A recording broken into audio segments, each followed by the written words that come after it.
Hey guys, tonight we step quietly into a world you probably don't think much about: the medieval peasant's hut, where sleep doesn't come softly but sneaks in through cracked walls and flickering hearth smoke.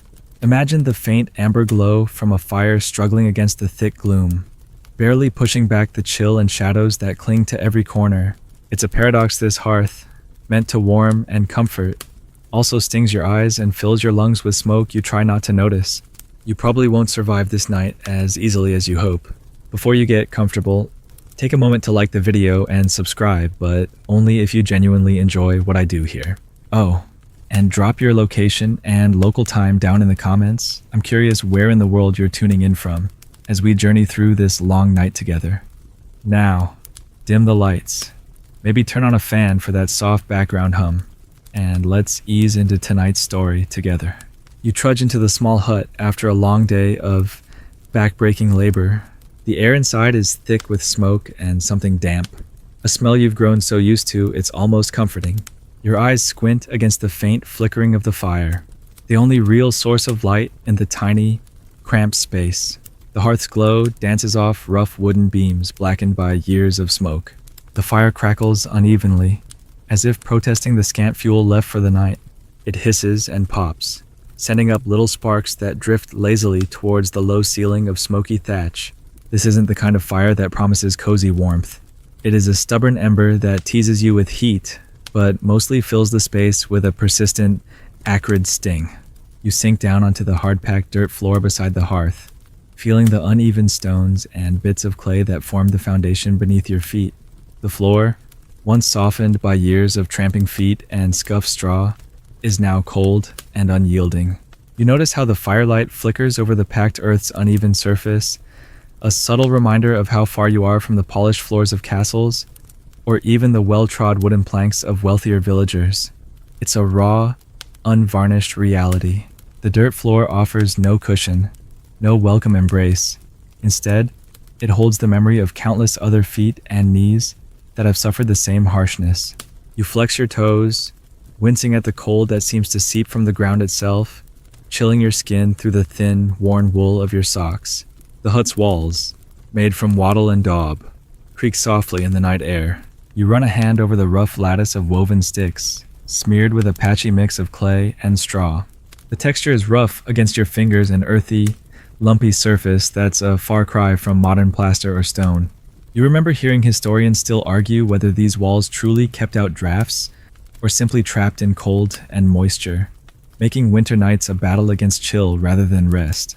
The structure sways slightly when the wind picks up outside, sending a faint rattling through the fragile wood. You can almost hear the whispered stories of centuries-old builders who crafted these walls with the hope they'd last through a harsh season, if not forever. Above, the thatch roof leaks. You hear the slow drip of rainwater falling onto a wooden bucket, placed just so beneath a known hole. Each drop is a tiny drumbeat of discomfort. You recall that peasants often patched their roofs with clay and moss, but these quick fixes rarely lasted long. You sigh as you recall the patchy repairs you yourself made that afternoon, knowing full well they wouldn't hold against the next storm.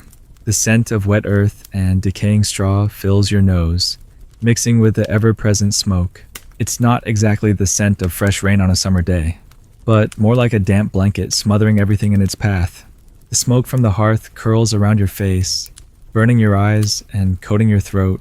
You cough quietly, trying to will the sting away. It's a necessary evil, this smoke. It keeps pests at bay, those tiny, bloodthirsty fleas and mosquitoes that would otherwise make life unbearable. You remember a fringe tidbit you once heard: some peasants believed that the smoke's sting was not just a byproduct, but a deliberate defense, a primitive repellent born from centuries of battling vermin. Scholars still debate whether this was intentional or merely a tolerated nuisance, but either way, the smoke fills your lungs and keeps you coughing through the long hours. Outside, the animals are far from silent. You hear the snorts of pigs settling down in their pens, the occasional crowing of a rooster, announcing the near arrival of dawn even in the darkest of winters. Their noises ripple through the thin walls, jostling you from half-sleep more than once. Sometimes you wonder if their raucous chorus is a cruel joke, mocking your attempts to find rest in this cramped, smoky box. Yet, somehow, these sounds also offer a strange comfort, a reminder that life goes on beyond these worn walls, that dawn will eventually break, and you'll have to rise and toil again. The dampness creeps in steadily, invading the corners and seeping through cracks in the walls. You shift your weight uneasily, feeling the cold moisture soak through your clothes where the mud-plastered walls meet the floor. Mold spores are an ever-present threat, lurking invisibly, making you wonder about the real toll this environment takes on your health. Historians still argue whether medieval peasants understood these dangers or simply accepted them as part of life's harsh fabric. You try to push away the thought, focusing instead on the faint warmth of the hearth and the thin glow it casts.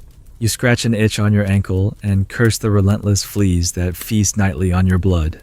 Peasants often rubbed garlic or onion juice on their skin, hoping the strong odors would keep the pests at bay. You recall hearing debates on how effective these remedies truly were, or if the little critters simply laughed at such efforts. You grudgingly admit that, despite your best efforts, the itching will keep you restless until morning. Outside the hut, the wind howls faintly, rattling the loose boards and sending the walls into a soft, shivering whisper. The moon's pale light filters through cracks, casting long, ghostly shadows across the room. The cold air sneaks in where the wattle joins the roof, slicing through your threadbare garments. You pull your cloak tighter, feeling the thin fabric do little to protect you from the creeping chill. The hut seems alive with quiet groans and creaks, a living thing resisting the night's cold embrace. Your stomach rumbles, a hollow echo of the scant meal you had at dusk. The peasant diet is meager dark bread, watery porridge, and whatever root vegetables the season affords. Historians still debate whether such rations provided enough sustenance for the relentless labor demanded of you, or if hunger was a constant companion to every night. You close your eyes briefly, willing the gnawing emptiness to fade with sleep, though the thought of tomorrow's tasks only sharpens it. You lie back on your straw mattress, a thin, prickly layer stuffed with dried grasses and rushes. It creaks and shifts under your weight, reminding you that comfort is a luxury seldom afforded here. You try to ignore the pokes and the tiny bugs burrowing in the straw, focusing instead on the rhythmic crackle of the fire and the distant barnyard sounds. Sleep is an elusive guest, but eventually, your eyelids grow heavy, and you drift, caught between the harsh reality of the hut and the fleeting refuge of dreams. This night, like many before it, is a test of endurance, not just of body, but of mind. You are part of a world where warmth is scarce, comfort a stranger, and rest a precious commodity fought for in the small hours. Yet beneath the smoke and cold, there is a fragile thread of resilience weaving through the darkness, binding you to generations who survived these same long nights. As the hearth sputters low and the animals settle, you surrender to the slow, smoky rhythm of a medieval night's sleep, knowing full well you'll rise to face it all again come dawn. Your toes press against the earthen floor, and immediately you feel the unexpected chill creeping upward, a subtle but insistent reminder that the ground beneath this humble hut holds the memory of the day's labor. The rough-packed dirt is cold, damp, and unforgiving, a far cry from the soft carpets and cushioned rugs you might imagine in a modern bedroom. As you shift your weight, you notice how the floor echoes every movement, a low, hollow thud that bounces back at you like a tired sigh. This is no quiet sanctuary. It is a stage set for constant reminders of hard work and exhaustion. The packed earth underfoot holds the marks of countless footsteps, the traces of a life spent outdoors, hauling water, tending fields, and fighting the elements. Unlike the polished stone floors of the wealthy, this surface is uneven, cracked in places, and often mixed with dried bits of straw, hay, or the occasional clod of mud. You wiggle your toes, feeling the coarse grit that sneaks through the holes in your threadbare socks. The floor seems to absorb your body heat instantly, pulling it away like a cold hand in the dark. You recall that many medieval peasants simply accepted this chill as part of life, adapting by layering thick woolen socks and multiple rough-spun blankets. But even those measures offered little relief on especially damp or cold nights. Historians still argue whether these earthen floors were intentionally left unadorned for economic reasons, or whether the very dirt itself was viewed as grounding, a connection to the land that sustained them. Whatever the case, there is no softening here, only the raw texture of survival. You glance around the hut, noticing how the walls meet the floor with imperfect joints, allowing tiny drafts to creep in and mingle with the chill rising from beneath. The slight gaps serve as uninvited guests throughout the night, sneaking cold air that chills your ankles and legs. You pull your cloak tighter, but you know it will not fully block the penetrating cold that settles deep into your bones. The floor's bite reminds you that in medieval times, the concept of home comfort was a distant dream reserved for the wealthy, while the rest simply endured. You try not to think about how the cold might worsen arthritis or other ailments, common complaints whispered among peasants but rarely documented in official records. The chill is not the only sensation beneath your feet.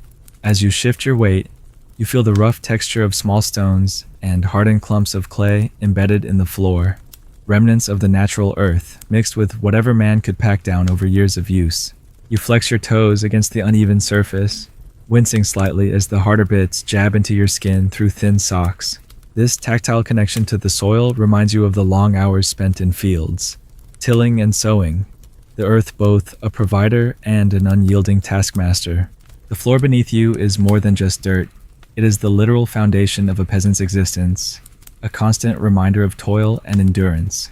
The muffled creaks and groans of the hut seem to resonate through the earthen floor, as if the very house is settling and complaining after a day's use. The silence is punctuated only by the occasional shifting of straw in the corner, or the faint scrape of a mouse or rat moving unseen beneath the floorboards or through the wall cracks.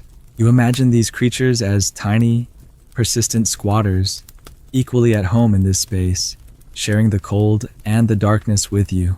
Such pests are a constant problem in peasant dwellings, and the dirt floor offers little barrier against their nightly incursions.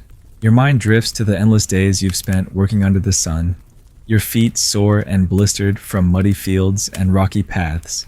The memory makes the cold ground beneath you sting sharper, a reminder that after every long day, this is where you must return no respite, no soft landing. You recall hearing debates among scholars about how peasants coped with such conditions, whether the physical hardships were mitigated by strong community bonds or folk remedies passed down through generations. Some argue that the very hardness of the ground forged a resilience in peasant bodies and spirits, while others see it as a slow erosion of health, a gradual breaking down of the human vessel. You stretch your legs slowly, feeling the rough texture of the floor scrape against your skin, a sensation so common it has almost become invisible to you, except in moments like this, when you are forced to confront the harsh reality of your resting place. The chill creeps up your calves, making you shiver despite the layers of wool and linen you wear. You pull your cloak tighter, folding it around your legs like a fragile shield against the cold.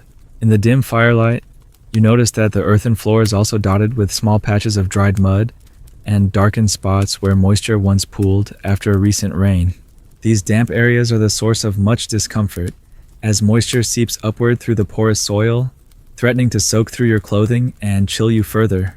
You curse the leaky roof again, knowing full well that the cold floor and damp walls form a vicious partnership in stealing your warmth each night.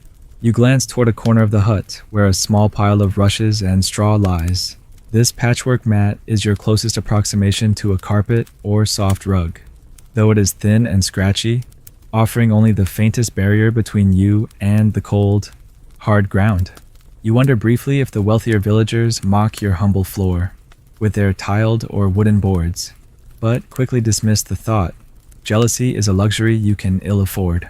The floor creaks softly as you shift your weight, and a small cloud of dust rises in the firelight. The dust, mixed with bits of dried straw and earth, floats lazily in the stale air. You breathe it in, wincing at the grit scratching your throat. You remember reading that many medieval peasants suffered from respiratory issues due to the combination of dust, smoke, and damp conditions. It's a silent enemy that lingers unnoticed until it wears down your health. Despite all this, the earthen floor also holds a strange familiarity, a grounding presence that connects you to the cycles of the land and seasons. It is a reminder that beneath the hardship lies a certain rhythm of life, one intimately tied to the soil that feeds you, the mud you tread daily, and the bed you rest upon. You close your eyes briefly, letting the cold seep in while your mind drifts to thoughts of spring planting and harvests yet to come. Outside, the wind whistles through the gaps at floor level, stirring dust motes into tiny swirls. The cold air snakes inside, searching for any crevice it can exploit. You pull your cloak higher around your shoulders and knees, trying to hold on to the faint warmth left from the dying hearth fire. It's a losing battle between the chill rising from the earth and the smoke that fills the hut. Your body is caught in a tug of war between heat and cold, comfort and discomfort. You recall the folk wisdom passed down by your grandmother, who swore that layering straw beneath your feet could help insulate against the cold floor.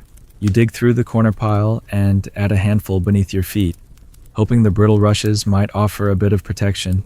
It's hardly a miracle cure, but every little bit helps when the night is long and unforgiving. You listen to the subtle sounds the earthen floor carries, the shuffle of the animals nearby, the occasional tapping of a loose board, the distant howl of a wolf or two from the surrounding woods. These noises echo faintly through the ground, reminding you that you are part of a vast ecosystem, one where every creature claims its place and fights for survival. The floor is a threshold between the safety of your hut and the wild unknown beyond.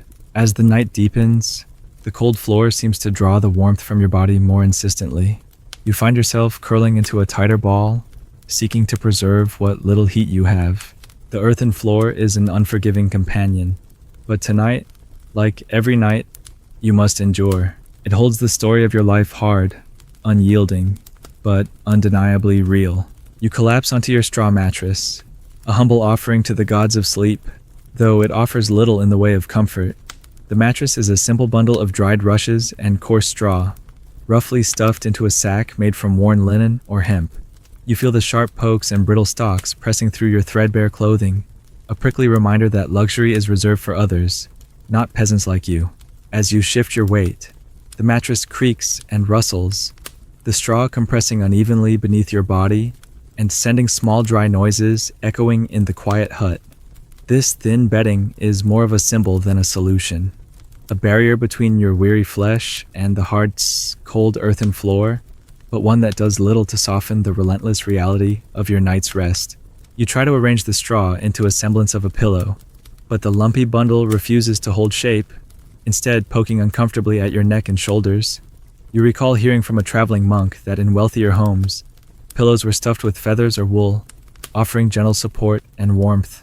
You sigh, knowing that such luxuries are as distant as the far-off castles you occasionally glimpse on market days. The straw mattress offers no such softness. Its coarse texture and constant creaking are the soundtrack to your nightly struggle for rest. As you lie back, the mattress's pungent scent fills your nostrils, a mix of dried grass, earth, and the faint but unmistakable odor of animals. Straw is a natural material, but in a hut shared with livestock and little ventilation, it takes on the earthy, somewhat unpleasant aroma of dampness and age. You remember that some peasants tried to freshen their mattresses by sprinkling herbs like lavender or rue into the straw, hoping to mask the smell and keep away pests. Whether this was effective or just hopeful superstition remains debated by scholars, but you find comfort in the idea that such small rituals offered a semblance of control over a harsh environment. Speaking of pests, your skin is already itchy from the countless fleas and mites that find refuge in the straw's nooks and crannies. You itch a restless arm and curse these tiny tormentors who feast nightly on your blood, disturbing your precious sleep. You've heard that some peasants would smear garlic juice on their bodies or burn certain herbs to repel these insects. But tonight, with no fresh supplies, you're at their mercy. Historians still debate how effective these folk remedies truly were, or if they were more about belief and tradition than actual results. Either way, the itching is real and relentless. The mattress is thin and poorly stuffed, causing your hips and shoulders to press uncomfortably into the floor beneath. As you turn over, you hear the straw shift with a dry, rustling sound, accompanied by the occasional squeak from a loose board below. You wince as a particularly sharp stalk pokes your back, reminding you that this is far from a cloud of softness. Sleep, when it comes, is restless and fragmented, broken by the constant discomfort of the bedding and the distant noises of the night. You think back to the idea that a good night's sleep is essential for health and strength, something the peasants of your time certainly valued even if they could never quite attain it. Chronic fatigue is a constant companion for those who labor in the fields and tend livestock, and the poor quality of sleep caused by such bedding only adds to the daily toll. You recall stories passed down that some peasants would sleep in shifts or take brief naps during the day, trying to patch together rest however they could. This fragmented sleep cycle is debated by historians who wonder whether such adaptations were cultural or simply forced by circumstance. Around you, the hut creaks and settles, the wooden beams and wattle walls shifting slightly as the night wind presses against them. The straw mattress picks up these noises, amplifying them as soft creaks and whispers that mingle with the distant sounds of animals settling in. The barnyard noises drift through the thin walls, and you find yourself half listening to the low grunts of pigs, the occasional cluck of chickens, and the distant call of an owl. These familiar sounds, while sometimes disruptive, also serve as a reminder that you are not alone in the darkness. Despite the discomfort, the straw mattress is a small mercy compared to the bare earth. It provides a thin barrier against the cold floor, and its natural fibers offer a modicum of insulation. You tuck the thin, rough blanket tighter around yourself, using it to trap what little heat your body can produce. The mattress's modest warmth contrasts sharply with the cold air that slips through cracks and gaps in the hut, a persistent chill that no bedding can fully keep at bay. Your thoughts wander to the rituals and customs surrounding sleep among peasants. Some believe that certain arrangements of straw or herbs could protect against nightmares or malevolent spirits. Ashes from the hearth might be sprinkled around the sleeping area to ward off evil, or small charms hung from the roof beams. These practices are discussed among scholars, who debate whether they represent genuine spiritual beliefs or practical attempts at hygiene and comfort. For you, these rituals offer a faint reassurance, a way to exert some control over the uncertain night. As you lie there, the mattress occasionally shifts beneath you, causing small noises that threaten to wake any nearby family members or animals sharing the hut. Privacy is a scarce commodity here. Often, more than one family shares the same space, and warmth is a reason for close quarters. The straw bedding might be arranged in communal piles, with each person claiming a small, designated spot. You're grateful for even this modest claim to a place to rest, however uncomfortable. The mattress is also a repository of memories, the stains and patches telling stories of seasons past, spills of ale or broth, and the inevitable marks of time and use. You notice a small cluster of old straw poking out, frayed and faded, a reminder of how little replacement material is available and how precious such resources are. You think of the effort required to harvest, dry, and gather fresh rushes and straw, tasks usually reserved for spring and early summer, long before the cold months set in. Despite the hardships, there's a strange intimacy to this mattress, a silent witness to countless nights of toil and survival. It has cradled the bodies of generations who have endured hunger, sickness, and cold, each one imprinting their presence in the compressed layers of straw. This continuity offers a sense of belonging, even if comfort is a distant dream. As you close your eyes, you feel the mattress's unevenness pressing against your back and hips, its coarse texture scraping your skin. The itchy swarm of fleas still bites mercilessly, and you swat at invisible foes in the dim light. The sound of a mouse scratching nearby adds to the restless symphony of the night. Sleep comes in fits and starts, interrupted by discomfort and the occasional startle from a sudden noise outside. In the distance, you hear the faint crowing of a rooster, an early harbinger of dawn that will soon force you from this meager resting place back into the cold and toil.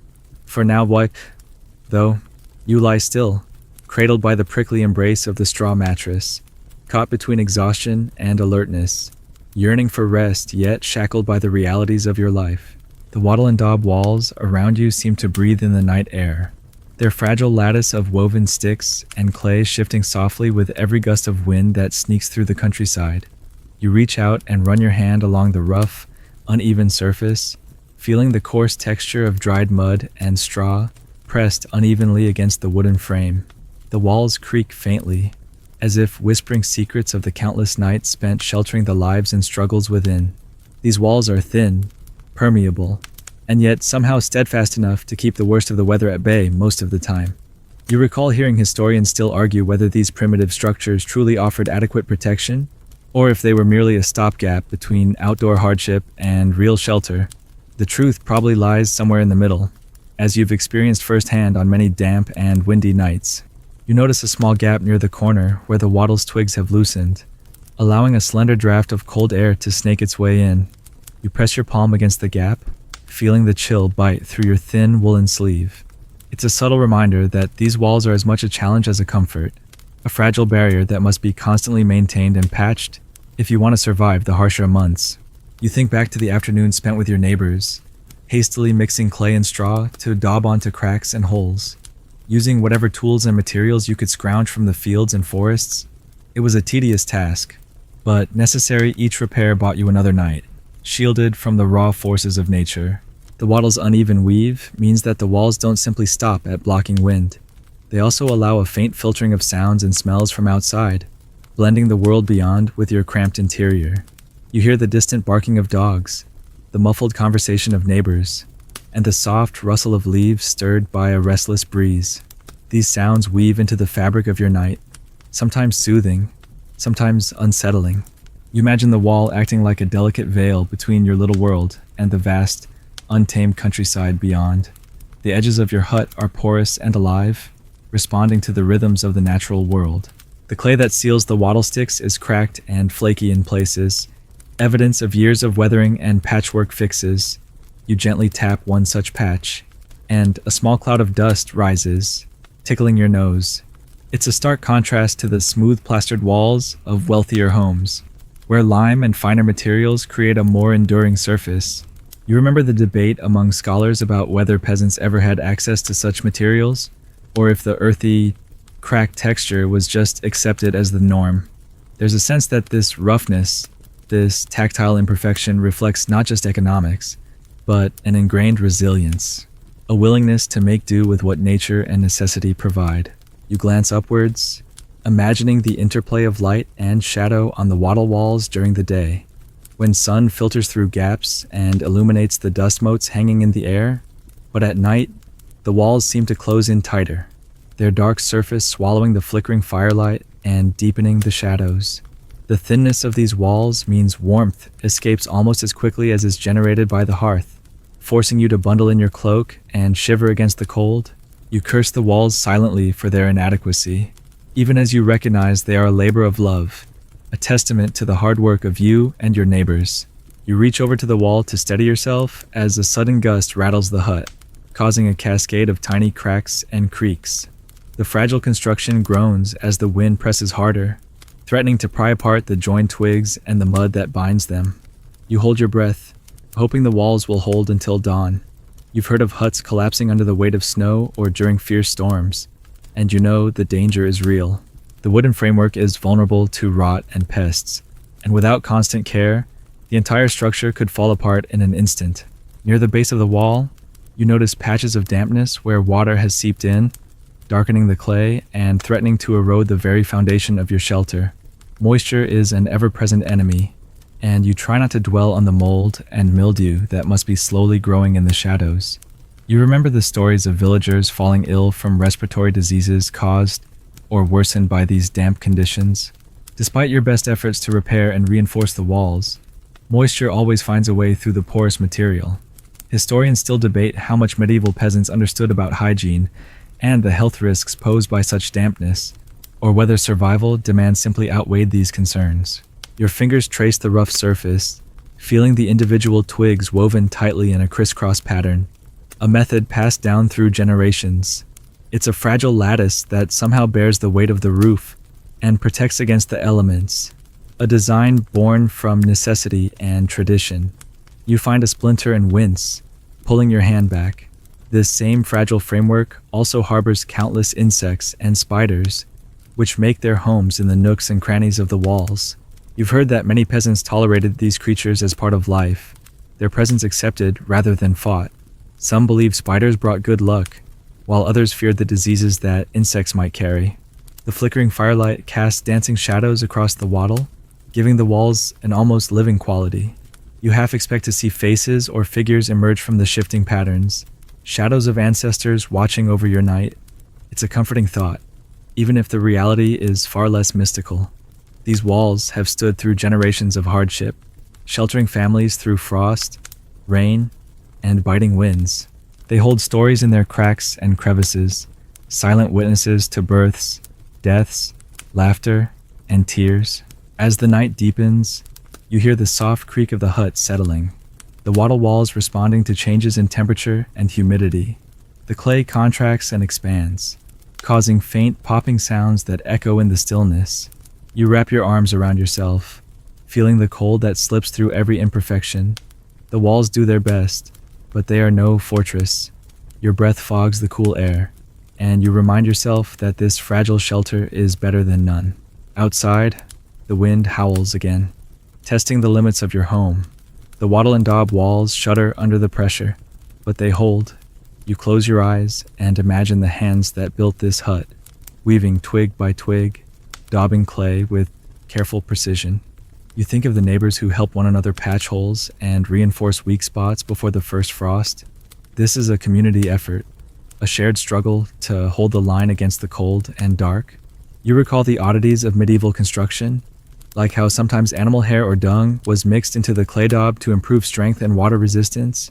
You grimace at the thought, but recognize it as a clever use of available materials. Folk wisdom and practical necessity shaped every aspect of these walls. You find yourself marveling at how such humble materials combine to create a living, breathing home. The sounds of the outside world filter through the walls, distant barking, the clatter of pots, and the occasional shout. These faint echoes remind you that life continues beyond your fragile hut, the world spinning on despite the hardships contained within these walls. The wattle seems to pulse with the rhythm of village life, a fragile heartbeat in the vast medieval landscape.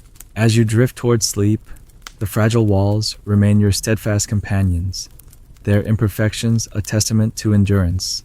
They may be thin and drafty, but they shelter you from the full force of the night. For all their flaws, these wattle and daub walls are the boundary between the safety of home and the wild unknown. Outside a delicate but vital shield you depend on to survive another long, cold night. Above your head, the thatch roof creaks softly under the weight of years, each bundled stalk of straw layered painstakingly to shed the rain and snow that so often plague this unforgiving land. You listen closely and hear the faint, almost rhythmic drip of water finding its way through gaps in the thatch, each drop landing with a dull plop into a wooden bucket placed carefully beneath a stubborn leak. The sound echoes in the quiet hut, a constant and unwelcome reminder that this roof, while a labor of love, is far from perfect. You recall the countless hours spent gathering straw, drying it, and weaving it into thick bundles, hoping the next patch would hold just a little longer. It's a cycle repeated year after year. Patch, leak, patch again, a Sisyphean effort to keep the wet from invading your already cramped and chilly home.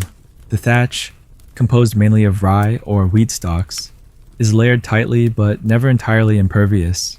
You can feel the subtle dampness hanging in the air, a mix of earth and straw softened by the moisture. When it rains hard, the scent of wet hay and mud floods the hut, mingling with the ever-present smoke from the hearth below. You wonder whether the smell is as comforting as some claim, or just another reminder of your exposure to the elements. Scholars still argue whether thatched roofs were the best available option, or if other materials, like wooden shingles or tiles, were simply too expensive or scarce for most peasants. You know the answer well enough. Thatch was cheap, local, and functional, but it required constant vigilance. You think back to the makeshift repairs you made this very afternoon, climbing a shaky ladder to press moss and clay into a thin spot where the rain had begun to seep through. The clay was cold and heavy in your hands, sticky and clumpy, but necessary to plug the leaks that could turn a dry hut into a swampy mess. The moss helped to fill gaps and absorb some moisture, but it was a temporary fix at best. You worry about the coming winter and the inevitable weight of snow pressing down on the fragile bundles of straw. You imagine the roof sagging or collapsing, forcing you to scramble for shelter beneath a sky full of cold stars. The drip of water punctuates the otherwise quiet night, each drop a tiny percussion against the wooden bucket's rim or the stone floor below. Sometimes, a drop lands on your face or hands, startling you awake with its cold splash. You shift your head away from the spots where the leaks are worst, wishing for a roof that held tighter and didn't betray its age and wear so openly. Yet you know you must be grateful for this shelter. In many places, peasants had no roof at all, only a lean-to or a simple tarp to shield from the worst weather. This one, patchy though it is, has kept you dry enough to survive. The damp that pervades the thatch slowly works its way down the walls, seeping into the daub and earth floor. You can feel the cold moisture creeping up through your thin shoes and into your socks. chilling your feet even as the fire tries its best to keep you warm. This slow invasion of dampness is one of the harshest realities of medieval hut life, and you wonder how your ancestors coped with the constant battle against mold, rot, and the general decay of their homes. It's a losing fight, but it is one you and your neighbors wage daily. You catch a faint movement in the thatch overhead, a flutter of wings, or a tiny rustle. You suspect that birds or rodents have found refuge in the roof's thick layers, nesting and scavenging in the straw. You wince at the thought of their droppings mixing with the thatch and the potential diseases they might bring. Some villagers speak in hushed tones of vermin infestations and the illnesses they spread, tales that scholars continue to debate in terms of their historical accuracy and impact. Whether myth or reality, you remain vigilant, knowing that the fragile roof is also a gateway for unwelcome guests. The roof's structure itself is a marvel of humble engineering. You think about the skilled hands that harvested the straw during harvest season, carefully bundling and stacking it, then climbing ladders to layer the thatch in overlapping rows that funnel rain away. It is heavy work, and the knowledge required to do it well is passed down through generations. You have heard that some villages had specialist thatchers who traveled from place to place, sought after for their expertise. Yet here, in your humble home, the job falls to you and your family, juggling this chore alongside countless others. When the wind blows, the thatch sometimes whistles softly, sending eerie sounds through the night air. You've heard neighbors describe these noises as the hut's breath or the voice of the spirits watching over the home. Others dismiss such ideas as superstition, but in the long, cold nights, any comfort is welcome. The roof's thinness also means that heat escapes readily, forcing you to rely on layers of clothing and the hearth's fire to keep your body warm. You pull your cloak tighter around your shoulders, feeling the sting of damp air despite your efforts. The night brings sudden shifts in temperature, and condensation forms on the underside of the thatch.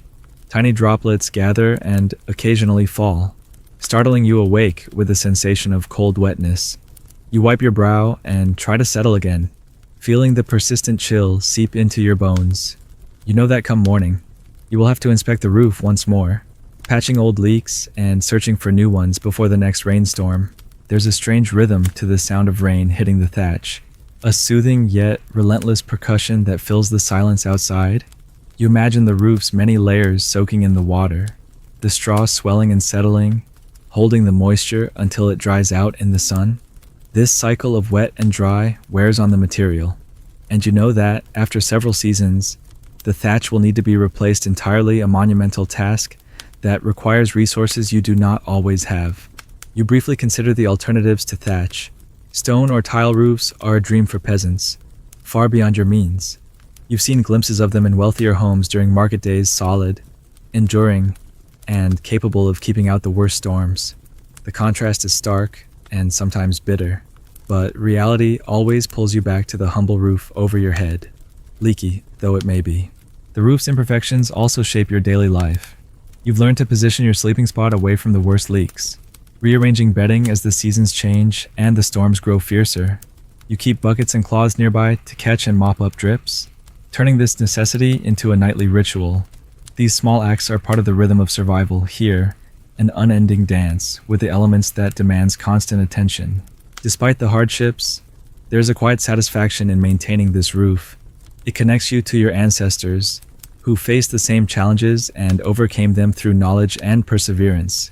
It reminds you that while the materials may be humble, the care and effort invested are anything but. Your hands, rough and calloused, bear witness to this legacy.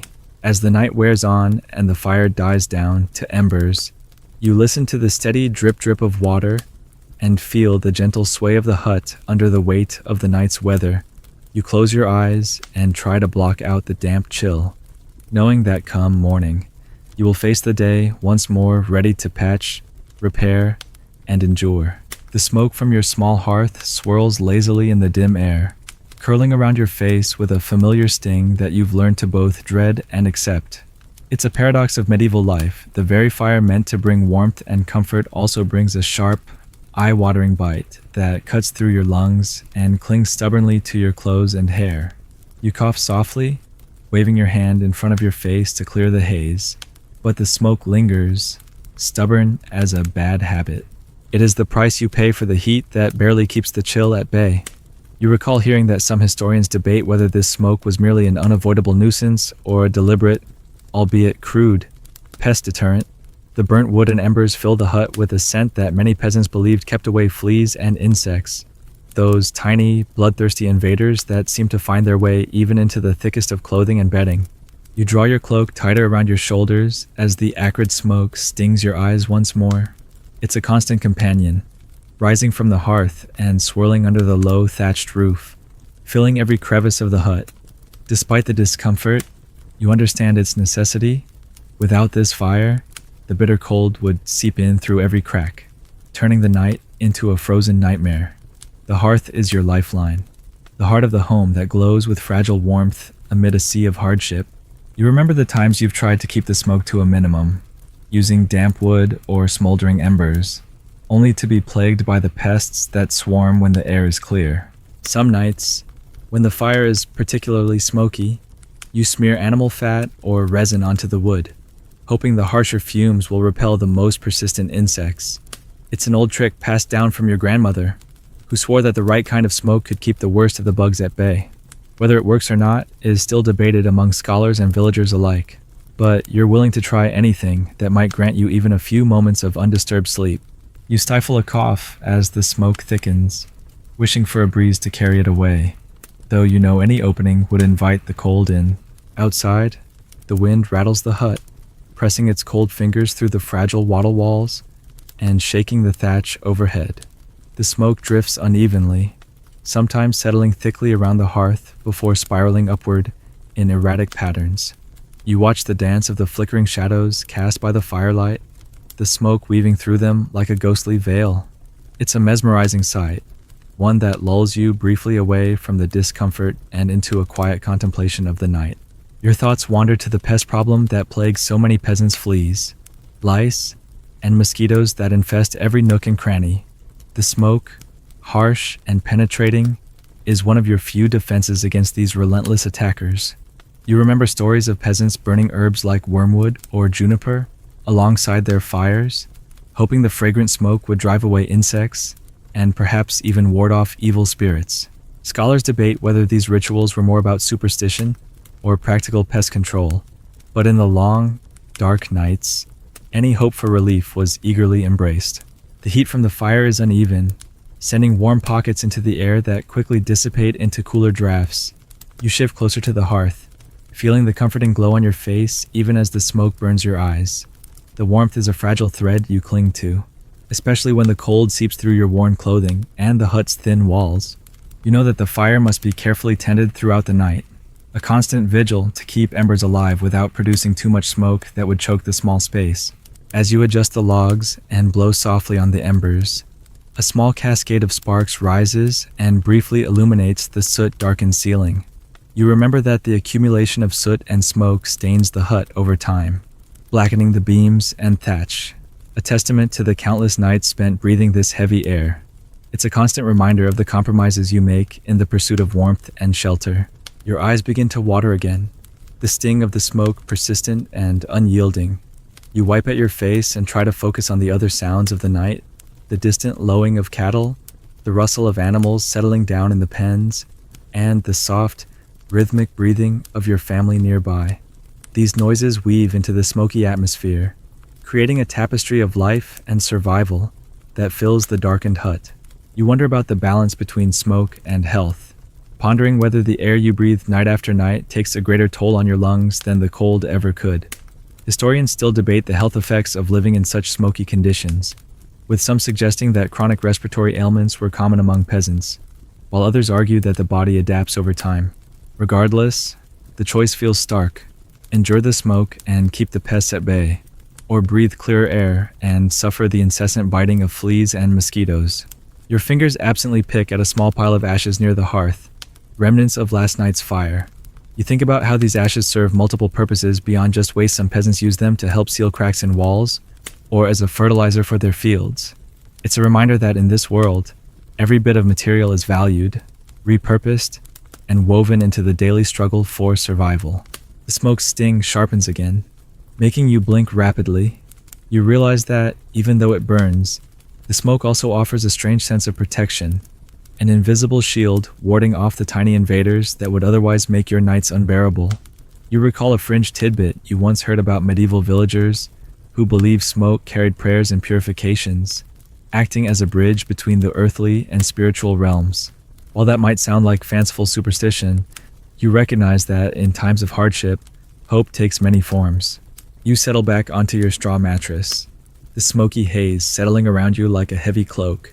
The fire's glow flickers and dims as embers die down, and the smoke slowly thins, drifting lazily toward the low roof and escaping through the cracks in the thatch. You feel the heat fade, but appreciate the brief respite from the more intense burning. The hut feels smaller now, more intimate, the smoke binding the space in a tight, dense blanket. Your eyes begin to close, but the irritation lingers. You swat at your arm, chasing away the persistent insects that seem to thrive in the smoky gloom. Despite the discomfort, the smoke creates a sense of enclosure, a protective atmosphere that separates you from the cold, dark wilderness outside. It's a paradox. The very thing that irritates and harms you is also your best defense.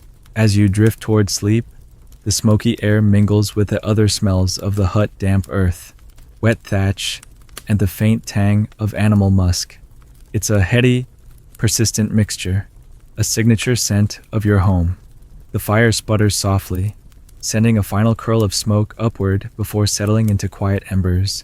The night deepens, and you find yourself lulled by the rhythm of the hearth and the constant presence of smoke, a companion in your long vigil against cold and pests.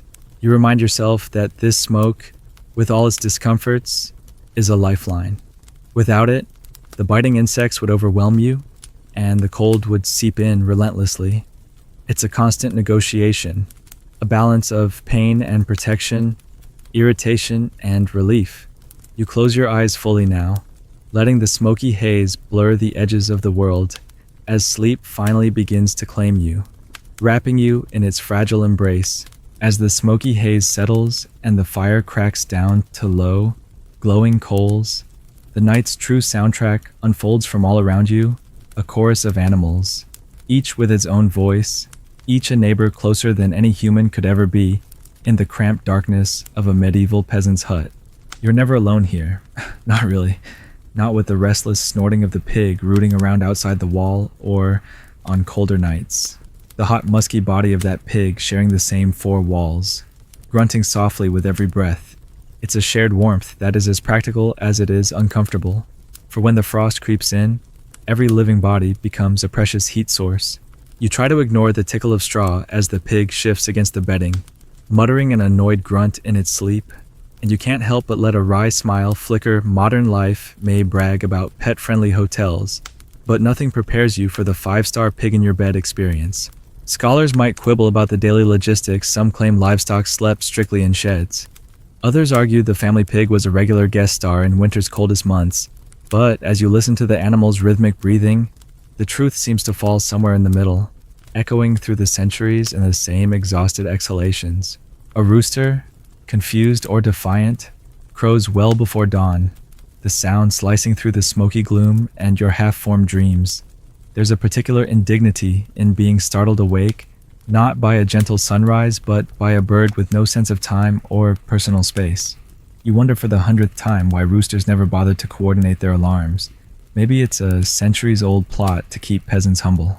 The thin walls do little to muffle the chaos, so you shift on your lumpy straw mattress and listen as a barnyard opera unfolds. Sheep bleat restlessly in their pen. A cow outside shifts her weight with a mournful lowing, and somewhere beneath the floorboards, a mouse scurries in a frantic search for crumbs. Your nights are peppered with these sounds, some familiar, others alarming, but all weaving together into a restless lullaby that is equal parts comfort and challenge. The family dog, an indispensable guardian, lets out a low, suspicious growl at some disturbance beyond the walls. You freeze, holding your breath, listening for the telltale rustle of a fox or the bolder footsteps of a human intruder. In moments like this, every sound is magnified. The wind's sigh, the creak of timber, the crackle of dying embers, all could be the start of trouble, or simply another chapter in the endless bedtime saga. Peasants like you often sleep lightly, attuned to the subtle changes in the animal chorus, knowing that vigilance is as important as rest. Historians still argue whether the nightly watchfulness of peasants was a voluntary habit or a necessary adaptation to constant threats, but in this moment, it doesn't matter. It is simply the way you survive. A few times during the night, the animals' movements prompt you to rise, fumbling in the dim firelight to check on them or to nudge a pig back from the better part of your bedding. Each step on the packed earth sends a shiver up your body, but you are too tired to care. You murmur to the animals, a mix of gentle scolding and comfort, a shared language born of necessity. In a world where your fortunes depend on these creatures, their welfare is intertwined with your own, even if it means sacrificing what little comfort you possess. It's a relationship built on mutual dependence, not sentimentality. Occasionally, you laugh to yourself, remembering how outsiders might romanticize life, surrounded by animals, imagining a cozy menagerie, rather than a noisy, smelly, ever-watchful assembly of survival partners. You know the truth: the chicken might hop onto the bed if it's cold enough, leaving a surprise in the morning, and the goat will bleat insistently if she's hungry, her sharp cry bouncing off the walls with little mercy for your tired ears. Some nights, a rat might scuttle across the rafters above, causing you to pull the thin blanket tighter and hope it finds nothing of interest below. It is not all chaos, though. There are quieter moments between the animal choruses, brief silences when the hut seems to breathe with you, and you find a fleeting peace in the steady heartbeat of shared existence. You listen to the synchronized breathing of your family and the livestock, marveling at how so many lives can coexist in such close quarters without losing all sense of self. There's an odd comfort in the certainty that, in this world, nobody truly sleeps alone. Every sigh, grunt, and flutter reminds you that life is tenacious and communal. You remember the old stories that peasants tell of omens heard in animal calls, of the dog's growl forecasting danger, or the rooster's crow heralding change. Whether or not you believe them, these tales help you find meaning in the cacophony, something to hold on to when the night grows long. Folk wisdom fills the silence, stories traded for generations as both warning and comfort, woven into the practical tapestry of peasant life. Did the ancestors really listen for a certain pattern in the animal sounds before taking action? Or is this just a way to make sense of a noisy, unpredictable world? Historians still debate whether such beliefs were superstition or clever interpretations of natural signals. But for you, it's just part of how the world works. Sometimes you catch yourself chuckling at the sheer absurdity of it all. The world's earliest sleep app, set not by technology, but by the unpredictable clamor of creatures great and small. You joke quietly to yourself that if you ever get a night without a pig snoring or a rooster singing the blues, you'll probably wake up worried something is terribly wrong. This strange symphony is, in its way, a marker of continuity, a living echo of generations past. Every yawn and grumble, every snort and squawk is a reminder that this is not just your night, but a collective journey through darkness, shared by humans and animals alike. Yet even with all the noise, there are moments you treasure: the warmth of the dog curled by your feet, the steady rhythm of cow's breath on the other side of the wall, the soft purr of a cat if you're lucky enough to have one. These fragments of comfort help anchor you as the world outside your hut remains uncertain and wild. Sleep may not come easily, but it comes eventually, borne on the backs of 1,000 animal voices, a lullaby as old as the fields you till by day. The deeper the night grows, the more you become aware of the creeping dampness that seeps into every corner of your hut, quietly claiming ground where warmth and dryness once lingered. It's not a sudden invasion, but a slow, persistent advance, like a cold, invisible tide rising through the walls and floor. You feel it first as a chill against your ankles, a slight moistness that clings to the wool of your socks and crawls up through the thin straw of your bedding. No matter how carefully you arrange the mats and cloaks before lying down, the damp finds you, its fingers curling into the fabric and the cracks between earthen floor and wall. The air itself takes on a heavier weight, scented with the earthy tang of wet soil and the sharper note of mold, a smell you have come to recognize as the signature of a medieval winter night. You sigh, resigned, and shift on your mattress, hoping to find a patch less affected. But it's like playing chess against a patient opponent who never tires and always finds a way. You recall how, in the fading light of the evening, you tried to sweep water away from the hut's threshold with a bundle of old twigs, scraping at the pooled mud and cursing the way it always manages to return. Some nights, you'd even line the base of the walls with fresh straw, thinking it might form a barrier against the damp's approach, but it never lasts. It turns sodden within hours, growing heavy and dark, only to spread the chill further when it decomposes underfoot. You remember a story told by an old neighbor, who swore that ashes from the hearth could keep the floor dry if scattered thickly enough. You tried it once, but all it did was add a layer of grit to the constant itch on your feet. Scholars still argue whether peasants had any truly effective strategies for fighting off household moisture, or if these were simply rituals of hope, repeated because doing anything felt better than helplessness. Your thoughts drift to the invisible army of mold spores that thrive in the dampness. It is impossible to keep the air dry for long. Even in summer, after heavy rains, you sometimes find greenish fuzz blossoming in the dark corners, climbing the walls like a slow-motion invasion. You run your finger along a patch now, feeling the soft, unpleasant give of the surface and the faint, musty smell that clings to your skin afterward. You try not to think about what it might be doing to your lungs, remembering the tales of persistent coughs and weak chests among your neighbors' ailments blamed on bad air, the kind that lingers low and heavy and turns every breath into an effort. Historians still debate whether medieval peasants understood the true dangers of mold or simply saw it as another discomfort in a world full of them. Either way, you can feel its effect on your own body, the way your breath comes a little harder some mornings, your throat thick with a rasp that lingers long after you leave the hut. Sometimes the damp brings uninvited guests with it. Silverfish and earwigs scuttle from the dark cracks, searching for scraps in a patch of moisture to call their own.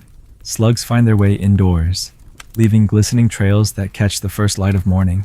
You once even found a frog crouched in a puddle near the fire pit, its pale belly pressed flat against the earth as if it belonged there more than you. These are moments that would send a shudder through any visitor from a later age. But for you, they are merely details, footnotes in the nightly ritual of survival. You shake your head and chuckle softly, thinking how modern folks spend money on sound machines with nature noises, while you get the full immersive experience for free damp, creatures, and all.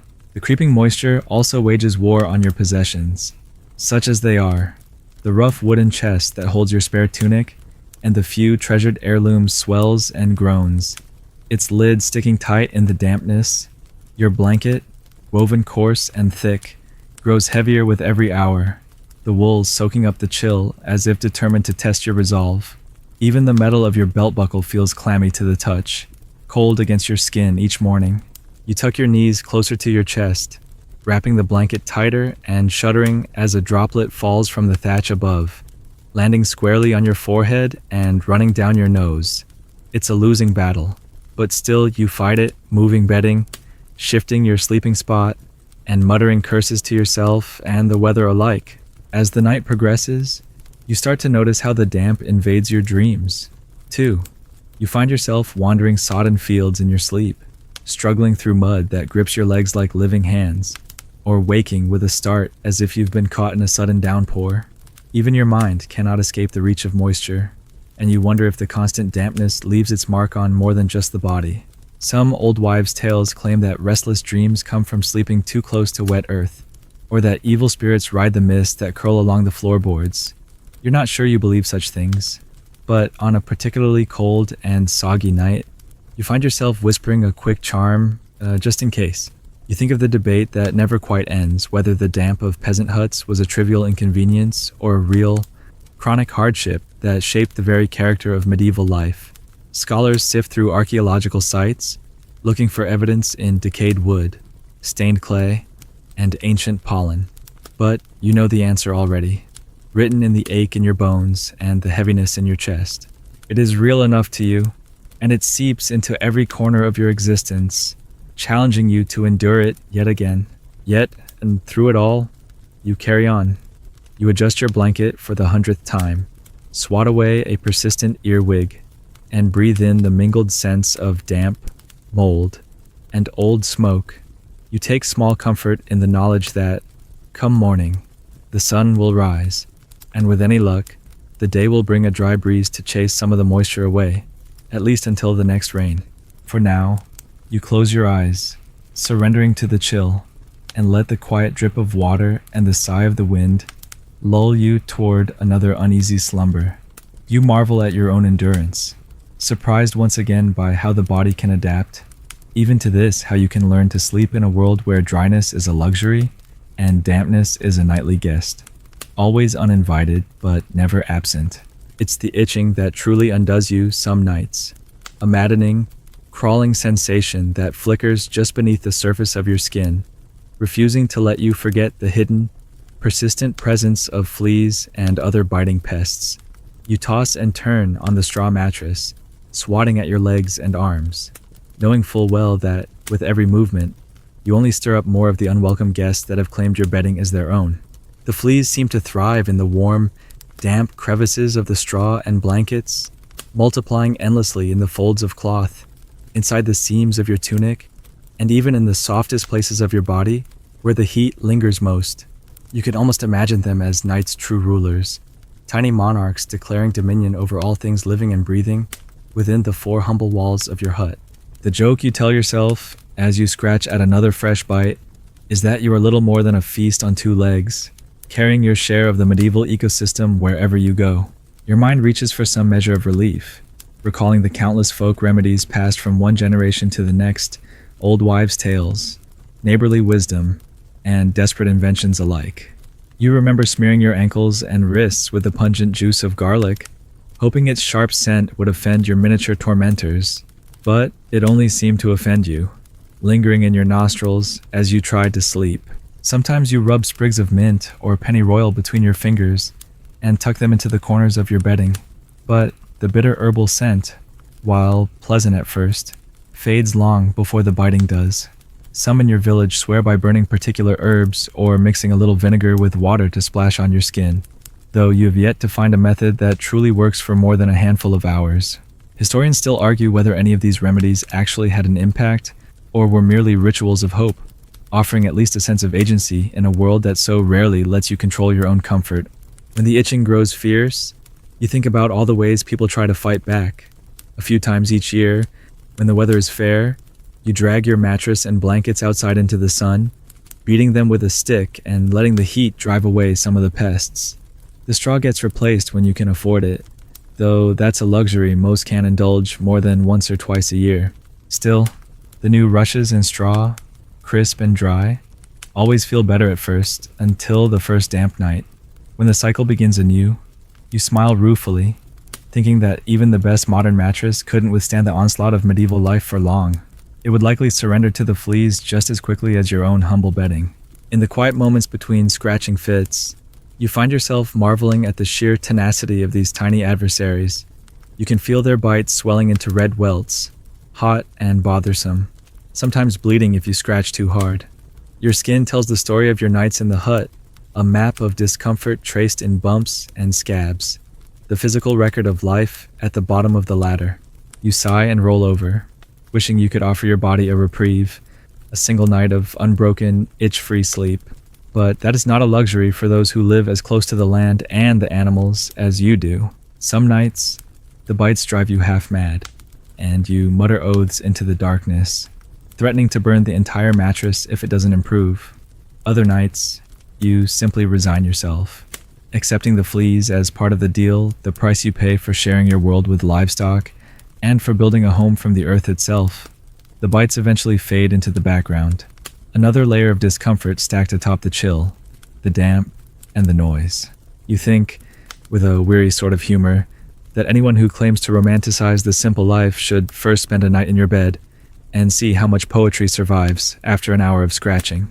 The itchiness blurs the boundaries between waking and sleep.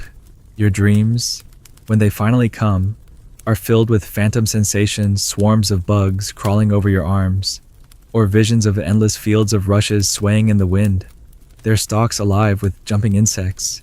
Sometimes you wake with a start, convinced you feel something moving beneath the blanket, only to find nothing but your own restless imagination at work. Even in sleep, the battle continues, your body always half alert, never fully surrendering to rest. Despite the frustration, There's a kind of camaraderie in shared suffering. When you speak to other villagers, you quickly realize that everyone has their own remedy, their own stories of sleepless nights and itchy dawns.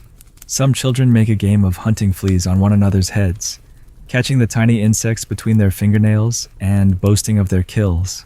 Even the oldest folk, those who have spent a lifetime in huts like yours, shrug and laugh at the misery, accepting it as a tax paid to nature annoying. Yes, but not enough to break the human spirit. In the great ledger of medieval life, fleas are but one line among many. You remembered too, that there is a certain wisdom to be found in adaptation. Over time, you learn to shake out your bedding more thoroughly, to keep your hair short, to bathe when water is plentiful, and to make peace with the fact that complete victory over the pests is impossible. Sometimes, you joke that you could write a book called 50 Shades of Itch, or market yourself as a human flea circus if times ever get truly desperate. Humor, however dry, is another tool in your kit, one more way to claim a scrap of control over the chaos. Historians still debate whether medieval people were truly plagued by fleas to the extent described in old records, or whether some tales are exaggerated by time and distance.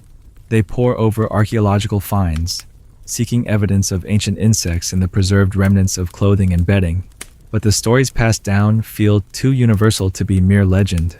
You're living the reality, and no one could convince you that it's anything less than a nightly trial, a stubborn challenge woven into the very fabric of your existence. As dawn creeps closer, you find yourself exhausted by the fight, lulled toward sleep by the rhythmic scratching of your own fingers. The hut is quiet, but for the occasional grunt of a pig or a distant rooster's crow, you curl into yourself, drawing your knees up to your chest, tucking your hands beneath your body in a futile attempt to protect your skin. Even in discomfort, you find a way to rest, learning to ignore the smaller agonies for the sake of the greater need survival. You smile wearily, thinking that if the fleas ever left, you'd probably miss the battle. After all, in a medieval peasant's hut, every night is a contest, and even the smallest victory is worth savoring. The hut groans again as the wind outside intensifies, sending cold drafts knifing through every vulnerable seam where the wattle walls meet the sagging thatch. The chill presses in around you, swirling about your ankles and sneaking beneath your blanket with a persistence that borders on spite. The ancient earthen walls seem to whisper and sigh, expanding and contracting as the night deepens and the air outside grows sharper. Every shift in the weather is echoed in these walls, their living timbers warping and settling, creaking like the bones of some old animal refusing to lie down. You run your hand along the wall beside your head, feeling the cracks widen almost imperceptibly, just enough for a finger of moonlight and a cold breath of air to slip through. You think, not for the first time, that these walls are less a barrier and more a permeable membrane, letting the world's moods filter in with every passing hour. It's at moments like these that you remember the sheer fragility of your shelter. You press your palm into the daub, its rough clay and straw cool and crumbly to the touch, and you wonder how much longer the patchwork repairs will hold.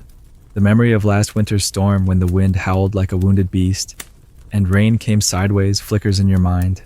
You recall shoving old cloaks and rushes into the worst gaps, praying each time a particularly fierce gust rattled the frame. It is a kind of nightly negotiation patch, hope, endure. Historians still argue whether medieval huts offered any true protection from the elements, or if, as some old chroniclers suggest, they merely slowed down the inevitable march of cold and damp. Tonight, the evidence is all around you, in the thin film of moisture on your skin and the breath that puffs white in front of your face. As you lie there, you listen to the eerie symphony of the hut, the almost imperceptible settling of wood, the faint tick of a dropping stone, the whispering sound as a mouse makes its evening rounds along the baseboard. Your mind wanders to the way the hut changes character with the phases of the moon, swelling and shrinking as if it breathes with the seasons. Sometimes, when the moon is bright, you can see its pale light outlining the ribs of the wattle in strange patterns, casting skeletal shadows that stretch across your straw mattress. The moon becomes your nightlight and your clock, rising and falling, marking out the endless cycles of uneasy sleep. You find yourself wondering how the builders of this hut, perhaps your own grandparents, felt when they first constructed these walls. Did they hope for something lasting, Or was it always understood that such structures would need constant care and attention? You marvel at the way necessity has shaped every detail, every bend in the wood, and every twist of the twigs. There is a kind of beauty in the impermanence, even if you would trade it all in a heartbeat for something more substantial, more certain. Yet, this is your lot, and you accept it as countless others have done before you. Sometimes, as the night deepens, the wind outside dies down, and the hut seems to settle, the walls holding their breath. In these rare, fragile silences, you can almost imagine what true comfort would feel like, a space where no draft intrudes, where the walls stand firm and unyielding, where you could rest without fear of waking to a room transformed by wind or rain. But the peace is fleeting.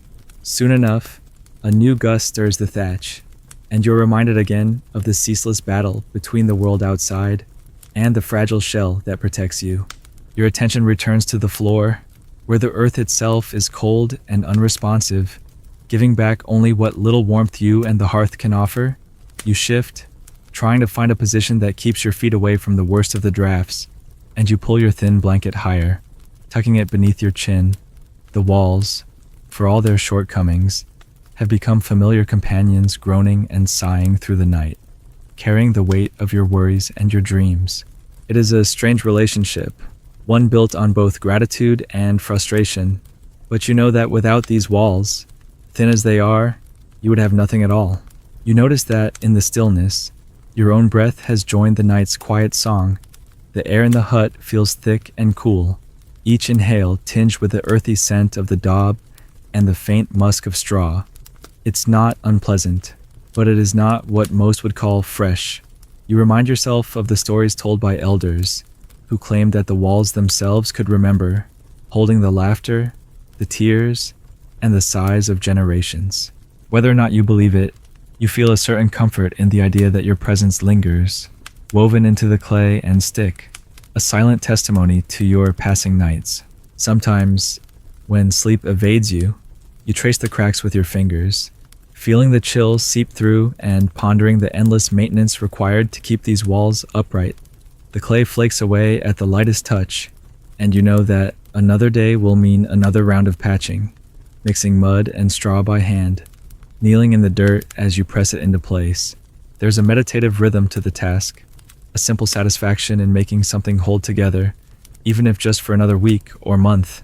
You know your neighbors do the same, sharing advice and tools, trading stories about which mixtures last longest and whose repairs fared best in the last storm. You allow yourself a small laugh, thinking about how modern people might recoil from the effort, the dirt, the endless inconvenience. There's no central heating, no insulation, no quick fix, just patient, persistent work. You sometimes joke with your neighbors that you are not just a farmer, but also a builder, a roofer, and a hopeful engineer. In truth, everyone who lives in a hut like this becomes all these things by necessity. Learning to live with imperfection and to celebrate every night the walls hold out just a little longer. Historians still debate whether these ancient homes were truly as vulnerable as they seem, or if people simply adapted so well that the discomfort faded into the background. For you, the answer is simple. Both are true. The hut is always testing you. And yet, through habit and resilience, you learn to bear its demands, to sleep through the sighs of shifting walls, and the gentle caress of the moonlit drafts.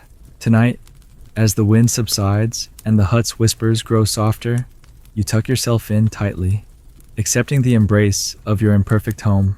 The cold remains, but so does the promise of morning, and as you close your eyes, you listen to the walls, a lullaby of creaks, sighs, and the gentle persistence of survival. Your stomach growls in the darkness, a hollow echo that mingles with the creaks and sighs of the hut, underscoring the reality that true rest is elusive when hunger is your constant companion. The last meal you managed was simple, as always, a crust of dark rye bread, tough and dry, dipped in a thin broth that tasted faintly of turnip and little else. The memory of that meal lingers on your tongue, not so much flavor as an aftertaste of survival, a reminder that every bite is hard-won in the unyielding rhythm of peasant life. You curl tighter beneath your blanket, hoping the ache in your belly will fade with the night, but it only seems to sharpen, drawing your thoughts back to food or the lack of it. Historians still argue whether medieval peasant diets provided enough nutrition to fuel long hours of labor, or if slow starvation was the quiet shadow haunting every family, every season. In your bones, you know the answer. The hunger is real, and it shapes the very fabric of your dreams and your waking hours alike. You think about the day's labor and how little it yielded, a handful of root vegetables and some eggs bartered for with a neighbor. The fields were stubborn, the weather uncooperative, and the little garden behind the hut offered only the scrawniest of onions and cabbages this week. You sigh, wishing you could taste even a sliver of salted meat or a rich stew thickened with barley, the way the better-off townsfolk sometimes do. Instead, you make do with what you have, as your parents did before you. You try to ignore the way your body seems to grow lighter, the bones sharper under your skin, as if the hunger is hollowing you out from within. The reality is that, in this world, food is rarely a source of pleasure. It is simply fuel, always just enough to keep you working, never enough to leave you satisfied. Even the animals in the hut are restless with hunger tonight. The pig grumbles in her sleep, rooting for scraps in the straw, and the chickens peck idly at nothing, searching for grains that aren't there. You hear a soft moo from the cow outside, her breath steaming in the cold night air. You know she, too, is waiting for morning, for the promise of a handful of hay or a few wilted turnip greens. The peasant's bond with his animals is one forged by mutual dependence, but also by a shared scarcity that spares no creature. Sometimes, you almost envy the barn cats, who at least can hunt mice to quiet their hunger, while you rely on the hope that tomorrow's fields will be more generous than today's. You shift again on your lumpy mattress, trying to find a position where the ache in your stomach isn't so sharp. You remember the stories told by elders around the fire of hungry dreams, in which a person dreams of feasts, only to wake with a taste of air on their tongue and the same gnawing emptiness as before. Tonight, you feel the weight of that tale, as your own dreams flicker with images of tables laden with bread, cheese, and warm soup. You almost laugh, knowing that even your imagination is shaped by what you lack. A rat scurries along the far wall, drawn by the faint scent of your last meal. You watch it for a moment, too tired to care, and wonder if it finds more to eat in the corners of your hut than you do. You swat absently at the fleas that always seem hungriest when your own stomach is empty, their bites a stinging echo of the deprivation that pervades every inch of your life. Sometimes you joke with your neighbors that even the pests here are poor, forced to work harder for each drop of blood. As the night wears on, you try to focus your thoughts elsewhere on tomorrow's work, on the hope of a better harvest, on the simple comfort of knowing you have survived another day. But hunger is a persistent companion, intruding on every thought, gnawing at your insides, sapping your strength. You think of those in the village who have fared worse, children with bellies swollen from want, elders whose bodies have grown thin and brittle with time. You offer a silent prayer for them, though you're not sure whether prayers or hard work are more likely to bring relief. Some nights, hunger brings a strange clarity, a sharpness to your senses that feels almost like alertness. Even as your body grows weary, you notice the way the moonlight glimmers on the floor, the exact pitch of the wind rattling the thatch, the soft exhale of breath from your sleeping family. In these moments, you find a sliver of gratitude, a fragile appreciation for the small things that remain a blanket to wrap around yourself. A roof, however leaky overhead, the hope of a new day. You know that hunger can hollow out the spirit as much as the body, yet somehow you carry on. Scholars still debate the extent of hardship among peasants, some suggesting that community ties and seasonal abundance could offset the lean months, others pointing to the skeletal remains unearthed from old cemeteries as evidence of long-term deprivation. You don't need academic proof. You have lived experience, and you know that survival is a matter of endurance, of learning to accept want without letting it break you. You think about the ways people try to soften hunger, watering down the broth, eating slowly to stretch the meal, chewing on old crusts long after they've gone stale. You recall a fringe tale told by an old neighbor that once, in a year of famine, villagers would chew pieces of leather boiled soft just to keep their jaws busy, tricking their bodies for a little while. You shake your head at the memory, grateful that, at least tonight, you haven't reached that point. You turn on your side, pulling your knees to your chest, and close your eyes against the ache that refuses to leave. You try to drift back to sleep, but hunger has a way of sharpening the edges of every sensation, the itch of fleas, the chill of the draft, the hollow rumbles that echo through your frame. Still, you know that dawn will come, and with it, the routines of another day, a handful of grains, a few eggs if you're lucky, perhaps a cup of milk, or the rare treat of an apple stored from autumn. These are small hopes, but they're enough to keep you moving, enough to carry you through another restless night. As the darkness stretches on, you breathe deeply, willing yourself to rest in spite of the emptiness. You listen to the chorus of animal sounds and the rhythm of your own heart, holding on to the slender thread of endurance that has carried you through so many hungry nights before. You remind yourself, softly and without bitterness, that the peasant's life is built not just on the earth beneath your feet, but on the strength to wake each day and begin again hungry. Perhaps, but unbroken. Tonight, like so many before, you find yourself drawn into the all-night vigil, that peculiar semi-conscious state between watchfulness and exhaustion, where sleep and waking blur together. In a medieval peasant's hut, true, unbroken rest is a fantasy reserved for the lucky or the oblivious, and you are neither. There's always something to guard against the distant threat of marauders moving silently through the darkness, wolves drawn by the scent of livestock, or even a sudden flare of wind that could turn a cooking fire into a calamity. Your senses are trained to remain alert, even in the depths of fatigue. The smallest noise or movement outside is enough to jolt you toward full awareness. Heart pounding, muscles tensed. You wonder, sometimes, whether this heightened vigilance is a burden or a strange gift, whether it wears you down or sharpens you for survival. Historians still argue whether medieval villagers truly kept regular watches, or whether the fear of danger simply shaped the way everyone slept, molding rest into a series of shallow dips and uneasy starts. You know, from your own nights. That fear is as much a part of the bedding as straw and wool. As the hours creep by, you listen to the wild world outside your fragile walls. The dog, your most loyal sentry, lets out a low growl now and then, and you hold your breath, waiting for the telltale shuffle or snap of twigs that might mean a stranger is near. Sometimes it's just a fox, bold and sly, hoping to snatch a hen through a gap in the coop. Other times, it's the wind, playing tricks on your tired mind. But there are nights when you sense something more, an unfamiliar rhythm in the animal's noises, a subtle wrongness in the air that warns you to stay alert. You clutch a wooden club beneath your blanket, the same one you use for splitting kindling or herding sheep, and comfort yourself with the knowledge that even a peasant's hands can hold power in the right moment.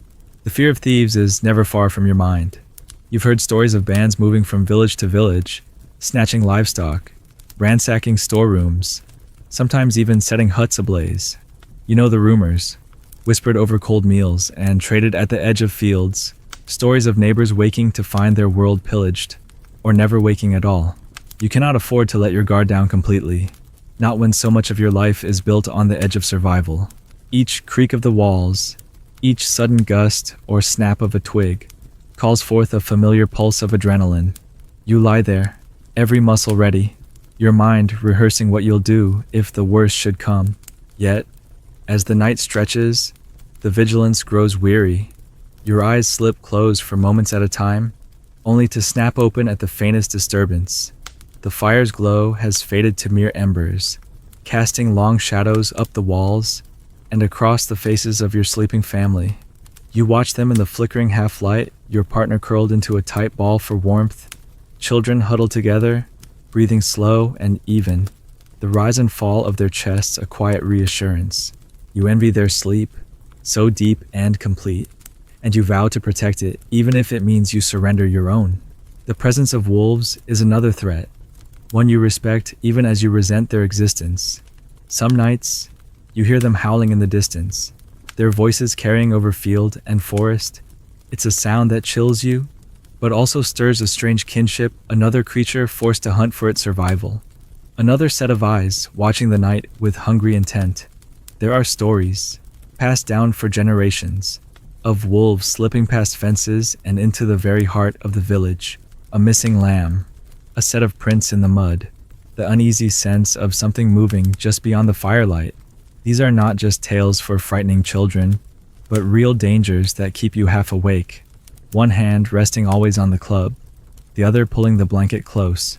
The night brings its own form of clarity, a stripping away of distraction that leaves only the essentials: breath, heartbeat, the unblinking gaze into darkness. Sometimes, as you lie awake, you find yourself drifting into a state that is neither fully asleep nor fully conscious, where dreams and reality blend. You imagine yourself standing guard outside the hut, watching the moon travel its arc across the sky, feeling the hush of the world settle over your shoulders like a second cloak. You're both the watcher and the watched, a sentinel and a soul searching for safety. You suspect you're not alone in this. Every peasant in every village shares the same quiet vigilance, the same wary hope that dawn will bring peace and not disaster. You think about the cost of this sleeplessness, the way it seeps into your bones, dulling your mind and sapping your strength for the day's work ahead. Yet, it's a cost you pay gladly, because in this world, vigilance is the currency of survival.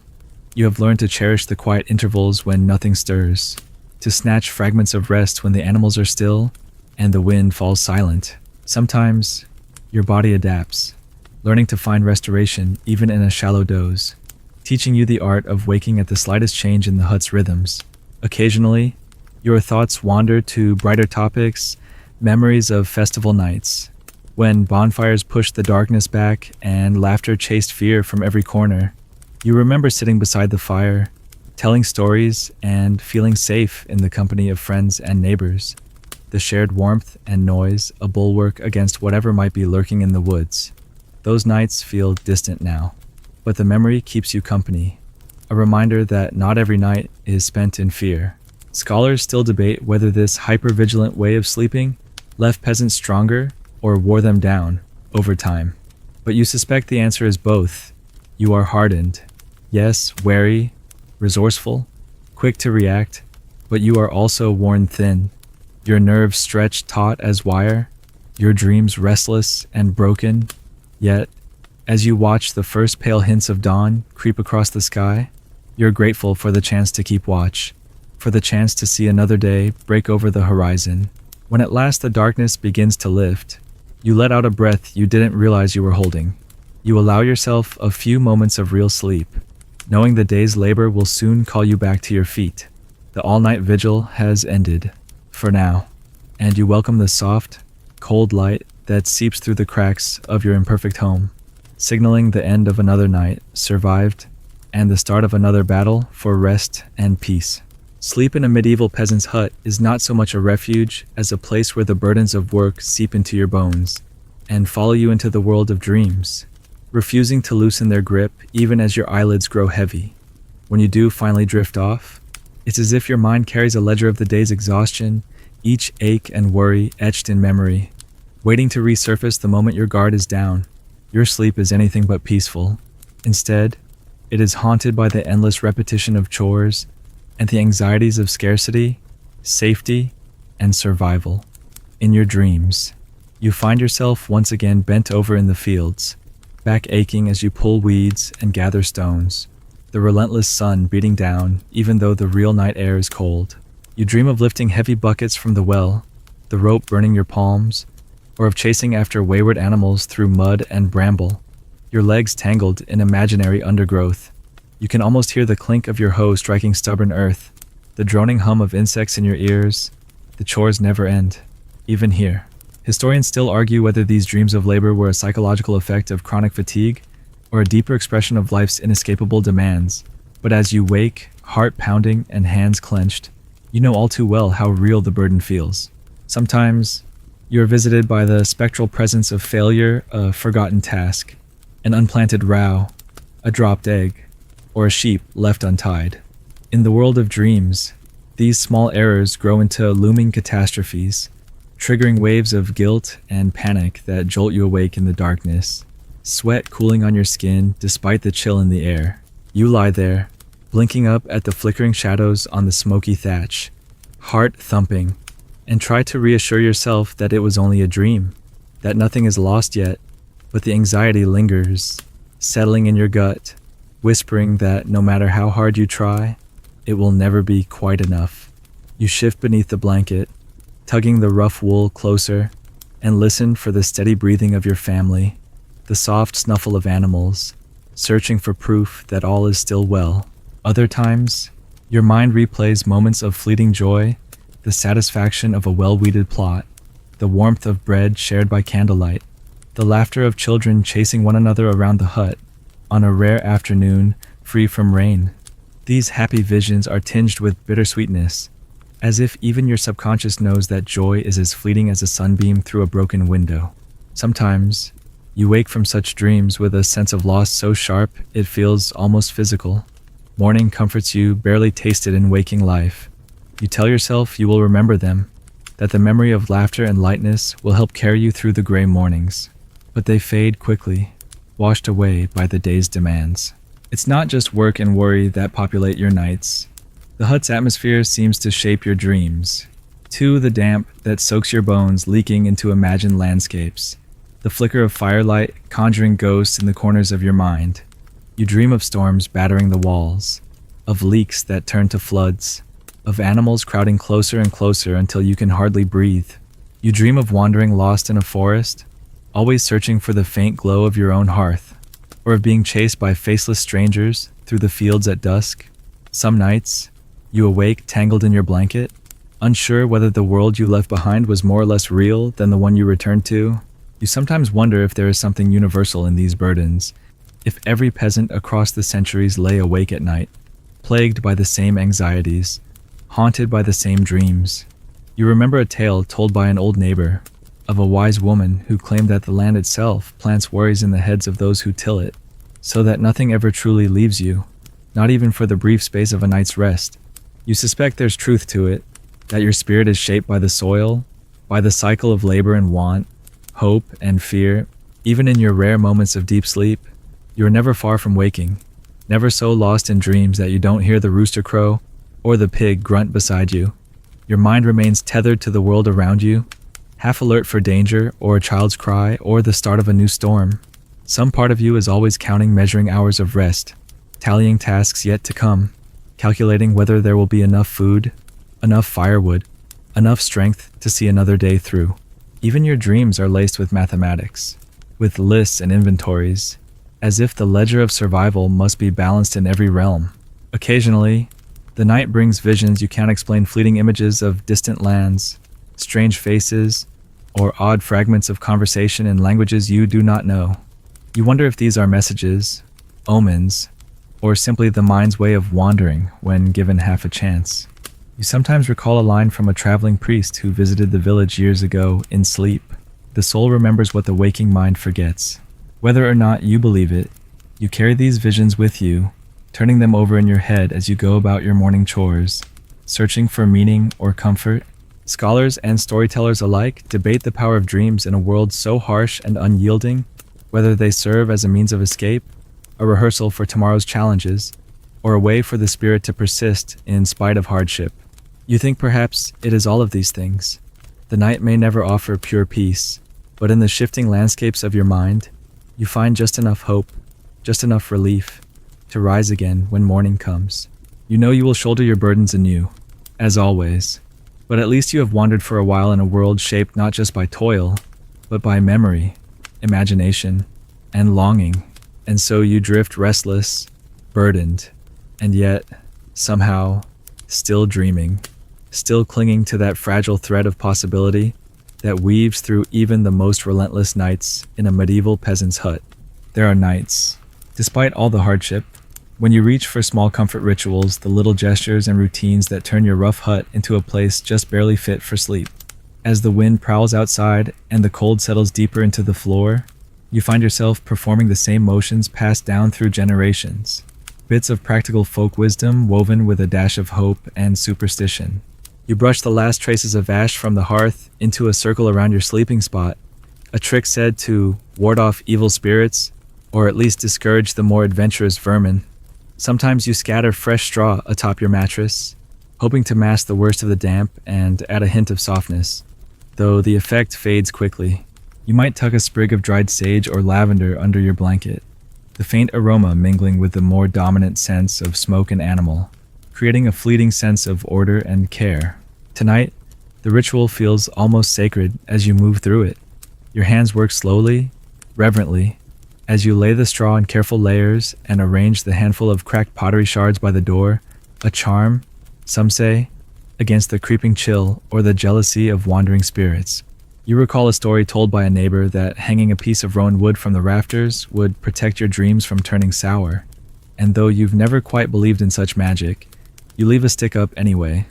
The line between practicality and belief blurs in the midnight dark, where any comfort, however small, is welcomed and cherished. You take a final look at the fire, coaxing a few stubborn embers to glow just a little longer, and heap another handful of dry twigs into the hearth. The flame sputters and flares, casting moving shadows along the rough walls, and you whisper a quiet thanks, whether to ancestors, to luck, or just to the universe for a little warmth. You can't say. The fire's presence offers reassurance, a heartbeat in the center of your world, even as smoke drifts lazily along the rafters and stings your eyes once again. Historians still argue whether these nightly rituals were about real protection or the simple human need to believe in something beyond your own effort. Maybe both. You know that they give you the feeling of agency, a tiny lever against a vast and indifferent universe. You draw your blanket up, tucking it under your chin, and settle into the careful nest you've made. Your family, if they are awake, do the same. Repeating their own patterns, someone murmurs a prayer. Another recites a half-remembered rhyme. A child turns over and whispers goodnight to the dog at her feet. The hut, for all its faults, holds the quiet residue of these acts, as if the air is thick with invisible threads, tying you to those who came before. Sometimes you can almost hear their voices layered over the sounds of wind and crackling fire, a lullaby of past lives, urging you to rest. There are, of course, the more unusual customs you've heard of in the village, someone rubbing garlic on the doorframe, another placing iron nails beneath the threshold to block unwelcome spirits, a third using a mixture of ash and urine to draw protective signs on the floor. You smile in the darkness, not sure whether to laugh or admire such persistence. You remember the fringe tidbit that, in some distant parts, people would sing to their bread before bed, believing it would rise better in the morning. Every house, it seems, has its own brand of hope, its own armor against the night. The rituals are more than just habit. They are your way of drawing a line in the sand, saying, here, in this circle of ash and straw, the world is a little less harsh. You know it may not be true, that the cold and fleas and worry will come regardless, but the act itself feels like resistance, an insistence on a sliver of comfort amid all that cannot be controlled. The repetition soothes you, the motions gentle and familiar, slowing your breath and quieting the mind's chatter. There is a kind of peace to be found in doing what your parents and grandparents did, in echoing hands long gone, still shaping the world in small, persistent ways. As you finally close your eyes, you think about how the scholars of another age might puzzle over these practices, arguing whether they were driven by desperation, by cleverness, or by faith. You think perhaps it is all three. The world outside your hut offers few certainties, and any gesture that helps you sleep is worth the effort. You dream, if only for a moment, that the ash really does keep the nightmares at bay, that the straw softens your worries as well as your bed, that somewhere in the tangle of routine lies the secret to surviving another day. Sometimes, you imagine sharing these rituals with someone from a distant, softer future, a guest who marvels at the oddity and necessity of your bedtime preparations. You would tell them about the circle of ash, the herbs tucked under the straw, the whispered thanks to the fire, the pottery shards, and bits of iron. The prayers spoken not out of perfect faith, but stubborn hope. You'd let them see how even the smallest acts become sacred when the world outside is so uncertain. Maybe they would understand. Maybe they would laugh. But you know they would see the traces of humanity, your effort to carve out meaning and comfort from the barest materials. The night stretches on, but you have made your peace with it for now. You breathe in the mingled smells of sage and smoke, feel the roughness of straw beneath your cheek, and let the warmth of the dying fire lull you toward sleep. The hut may be small, leaky, and cold, but within its walls you have kindled a fragile sanctuary, one held together by habit and hope. as real and necessary as bread and water. Eventually, the long hours of night begin to unravel, and you sense the slow approach of dawn even before the first pale light creeps across the uneven floor. The air inside the hut feels sharper, every breath cool, and tinged with that icy promise that comes just before sunrise. Your bones ache a little deeper, your muscles stiff with the memory of chill and the awkwardness of a restless sleep. You shift beneath your blanket and listen as the world outside the walls changes character. The night sounds, rustling animals, creaking timbers, the distant howling of wolves fade, replaced by an even deeper quiet that always settles just before the sun's return. It's in this moment that you become most aware of the cold, a biting edge that seems to press against your skin and worm its way through every threadbare patch in your clothing. No matter how tightly you bundle yourself, no matter how carefully you arrange straw and cloak, the frost finds you. It nips at your nose and your toes, making itself known as an uninvited guest you can never quite chase away. You shudder, remembering the lessons passed down by elders rise before the sun, or risk losing precious hours of work. But also brace yourself, because the coldest moment always comes just before dawn. This is not merely peasant wisdom, it is a hard-earned truth, proven night after night. Your breath puffs in the air, small clouds that vanish almost as quickly as they appear, and you watch for the first faint glow at the window's edge, knowing that even a sliver of sunlight will bring relief. Sometimes, you envy those in finer homes, whose thick stone walls and feather beds hold the warmth through the night. For you, the transition from night to day is an ordeal, a test of endurance that begins anew with every sunrise. You draw your knees to your chest, tucking your cold hands beneath your arms, and listen to the first stirrings within the hut. The animals sense the change too. The pig lets out a snuffling grunt, and the dog gives a single, half-hearted bark, as if to greet the new day. You hear your family shift on their bedding, the soft shuffle of feet and the muted sound of a tired voice or two. There is little chatter at this hour, just a shared understanding that the morning brings work, and warmth will come only with effort. You brace yourself for the ritual of rising, the shock of the cold floor, the search for a less damp tunic, the shuffle to the hearth to coax embers back to life. You remind yourself that every peasant knows this pattern by heart, the need to act quickly, before the frost can sink deeper into your bones, before the world outside demands more than you are ready to give. Your first task is always to relight the fire, blowing softly on the coals and feeding them kindling, desperate for that first lick of flame to push back the darkness. The smoke bites your throat, but you accept it as a necessary discomfort, better a stinging cough than the creeping numbness that comes with unbroken cold. The cold is democratic in its cruelty. It does not care for age or rank, favoring no one. You recall a debate among scholars. Some suggest peasants simply grew used to discomfort. Others believe the cold shaped a kind of toughness in both body and mind. You suspect both are true, but you know that it is never easy, not even for the hardiest. The sting of morning is as sharp for the seasoned farmer as for the youngest child, and everyone learns, sooner or later, to bear it with a kind of grim humor. Sometimes you joke with your neighbors that if you can survive the dawn, you can survive anything. The laughter helps, even if it's thin and quick to vanish. Outside, the world is slow to wake. Frost traces intricate patterns on the glass of the tiny window, sparkling for a moment in the dim light. You rub your arms and stamp your feet, searching for some way to force heat into your limbs. It's not uncommon to hear stories of water jugs frozen solid, or of a careless sleeper finding his hair rimed with ice. There's no luxury of lingering in bed. The day's chores press in with the inevitability of sunrise, and only those who move quickly claim the warmth of the first fire. You hear the faint caw of a distant crow and know it's time to rise. Every muscle protests as you uncurl from your makeshift nest, but you press on, guided by habit more than enthusiasm. The morning is a test of will, a cold gauntlet thrown down by nature, and you rise to meet it not because you wish to, but because you must. You fumble for your shoes, cold and stiff with dampness, and slip them on, bracing yourself for the first icy touch of the earthen floor. You move carefully through the hut, gathering the day's necessities, the bucket for water, the axe for wood, the scraps for feeding the animals. Each step is measured, cautious, so as not to disturb those rare patches of warmth left behind by sleeping bodies. You take a moment to glance back at the straw and blankets you've abandoned.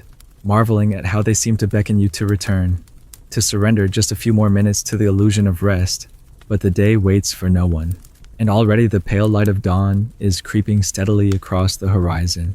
Historians still argue whether these pre-dawn rituals were marked by quiet contemplation or simply by necessity, whether peasants found meaning in the cold or simply endured it.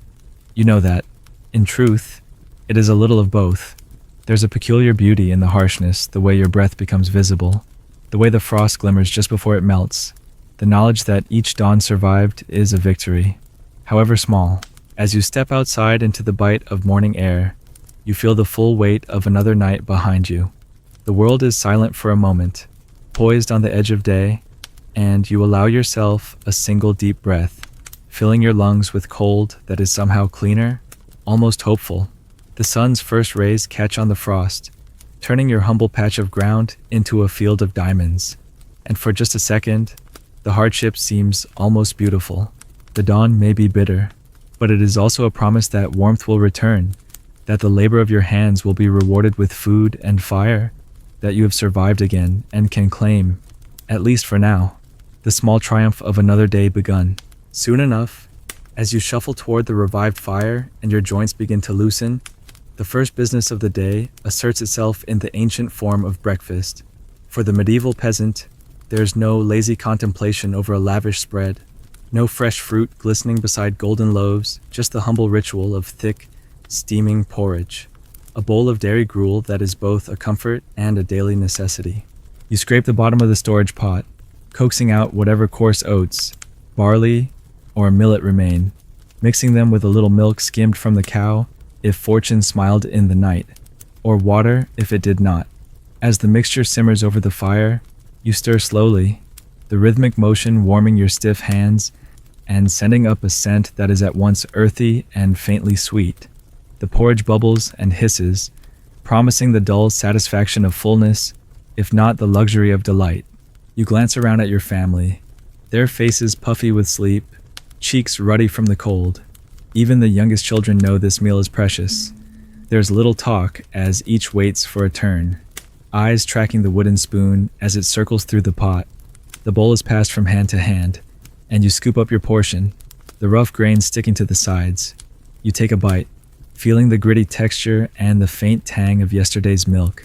Sometimes, if luck or frugality allows, a knob of butter is stirred in, or a pinch of salt sprinkled over, but more often the flavor is plain. The nourishment is simple, but it is enough to banish the worst edge of hunger, to fill bellies just enough for the hours of work ahead. As you eat, you remember hearing a debate among scholars about whether such a diet, repetitive and limited, could truly sustain a body through the grueling demands of peasant life.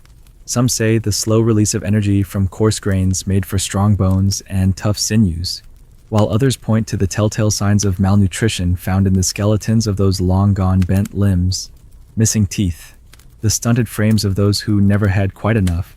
You suspect the truth lies somewhere in between. The porridge is a bulwark against starvation, but it is not enough to make you thrive. You recall with a wry smile the local joke, "If gruel builds strength, we must be the strongest folk alive." The humor is gentle, a way of softening the monotony. Sometimes, a few scraps of yesterday's bread are crumbled in to add heft, or the last wrinkled apple from autumn's harvest is chopped into the mix, bringing a fleeting sweetness that brightens the entire table. On truly fortunate days, there might be a splash of honey, the rarest of treasures, or a handful of dried beans to thicken the bowl. You savor such moments, letting the memory linger even as the taste fades. Too, that the animals are hungry, and you scrape the last dregs from your bowl to share with the pig or the dog, unwilling to waste even a mouthful. The ritual of sharing, of scraping bowls and licking fingers clean, is both a practical matter and a small gesture of gratitude, each bite another day's chance.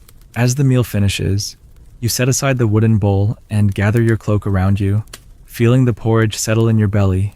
The heat from the fire and the food combine, driving back the cold for a moment, giving your limbs the illusion of energy. You cast a glance at your family, each one fortified, however modestly, for the day ahead. You catch the eye of your partner and trade a weary smile.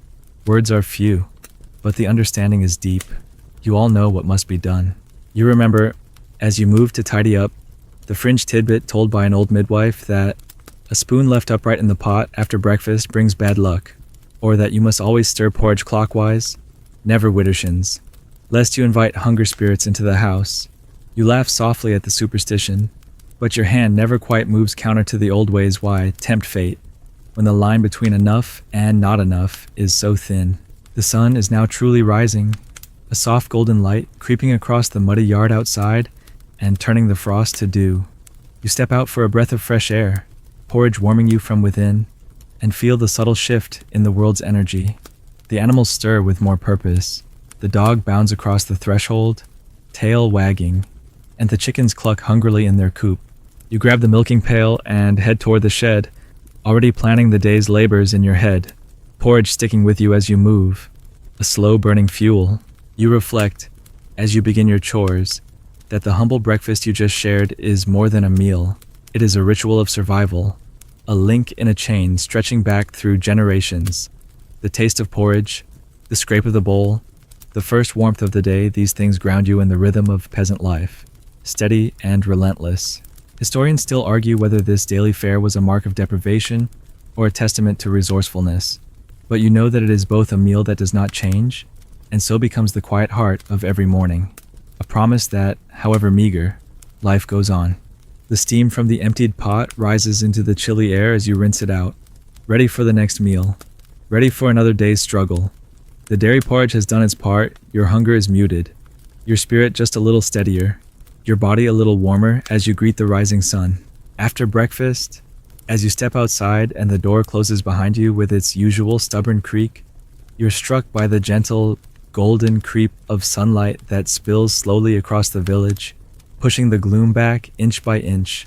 The transformation feels miraculous every morning, even when you know exactly what to expect. The sun's rays warming your face, painting the rough boards of your hut with fleeting color, and lending a quiet hopefulness to the battered world around you. The light reveals the true state of everything: the clinging mist, the sodden straw, the muddy footprints, but it also softens the hardship, momentarily washing away the night's cold and fatigue. For a few precious minutes, you can almost pretend the day will be easier than the last. You pause and let the sun rest on your skin, feeling the warmth soak into your bones. It is the simplest pleasure, but after the shivers and aches of the night, it feels like a blessing, a promise that the world has not forgotten you. You hear the distant chatter of neighbors greeting the dawn, the clanging of pails, and the occasional laughter of children freed from the night's fears. The animals respond to the sun as well. Pigs root with more energy. Chickens scatter in search of breakfast. The cow's breath billows in the new light as she ambles toward the pasture. Even the earth itself seems to breathe easier, glistening as the last traces of frost melt away. You are reminded that, despite all, the world can still be gentle. As you stand there, soaking in the day's promise, you remember how some say that medieval peasants lived only for these moments, the brief intervals when hardship receded and nature offered its quiet gifts. Historians still argue whether such sunlight was truly a comfort or just a fleeting distraction, a gloss on otherwise endless labor. You suspect that both are true. The chores are unrelenting, the work as hard as ever, but the first warmth of the sun is real and generous, a fleeting relief that helps you believe you can make it through another cycle of toil. You begin the morning's work with a lighter step, moving from chore to chore with the sense that, for now, the worst has passed. There's something healing in the rhythm of feeding the animals, drawing water from the well, gathering eggs, and sweeping the yard. The sun dries your sleeves and lifts the damp from the straw, making even the messiest corners look a little less grim. The air smells fresher, and your own movements seem less heavy, your mind less clouded by the worries that haunted you in the dark. It's easier to talk, easier to joke, easier to believe that today will not be as punishing as the days before. You recall a time when the sun didn't come for days on end, when gray clouds pressed low over the village and the hut grew colder and more desperate with every passing hour. You remember how tempers frayed, how the children cried for warmth, how your own spirits seemed to shrink. But on mornings like this, you carry the lesson close that light returns, that cold and fear are not eternal, that the seasons, though harsh, are always turning. Sometimes you smile and whisper a thank you to the sun. even if you're not sure anyone or anything is listening. The sunlight also brings its own reality check, exposing everything for what it is. You see the cracks in the walls, the wear in your shoes, the tired lines on your neighbors' faces as they gather in the lane. There's no hiding from the truth in this light, but there's a kind of freedom in it, too. You are all in this together, all enduring, all surviving. You remember the old saying, a shared burden is lighter? And on these sunlit mornings, you feel it might be so. You lean against the side of the hut, taking in the scene, children running after a stray chicken, a neighbor waving from her doorstep, the distant figure of someone already at work in the field. You marvel at the ordinary beauty of it, the way sunlight transforms even the meanest patch of ground, the most humble collection of huts, into a place where hope can take root. You know there will be mud again, and hunger, and nights of cold and itching and fear. But for now, you have sunlight, and it is enough. There's an unspoken camaraderie in the air.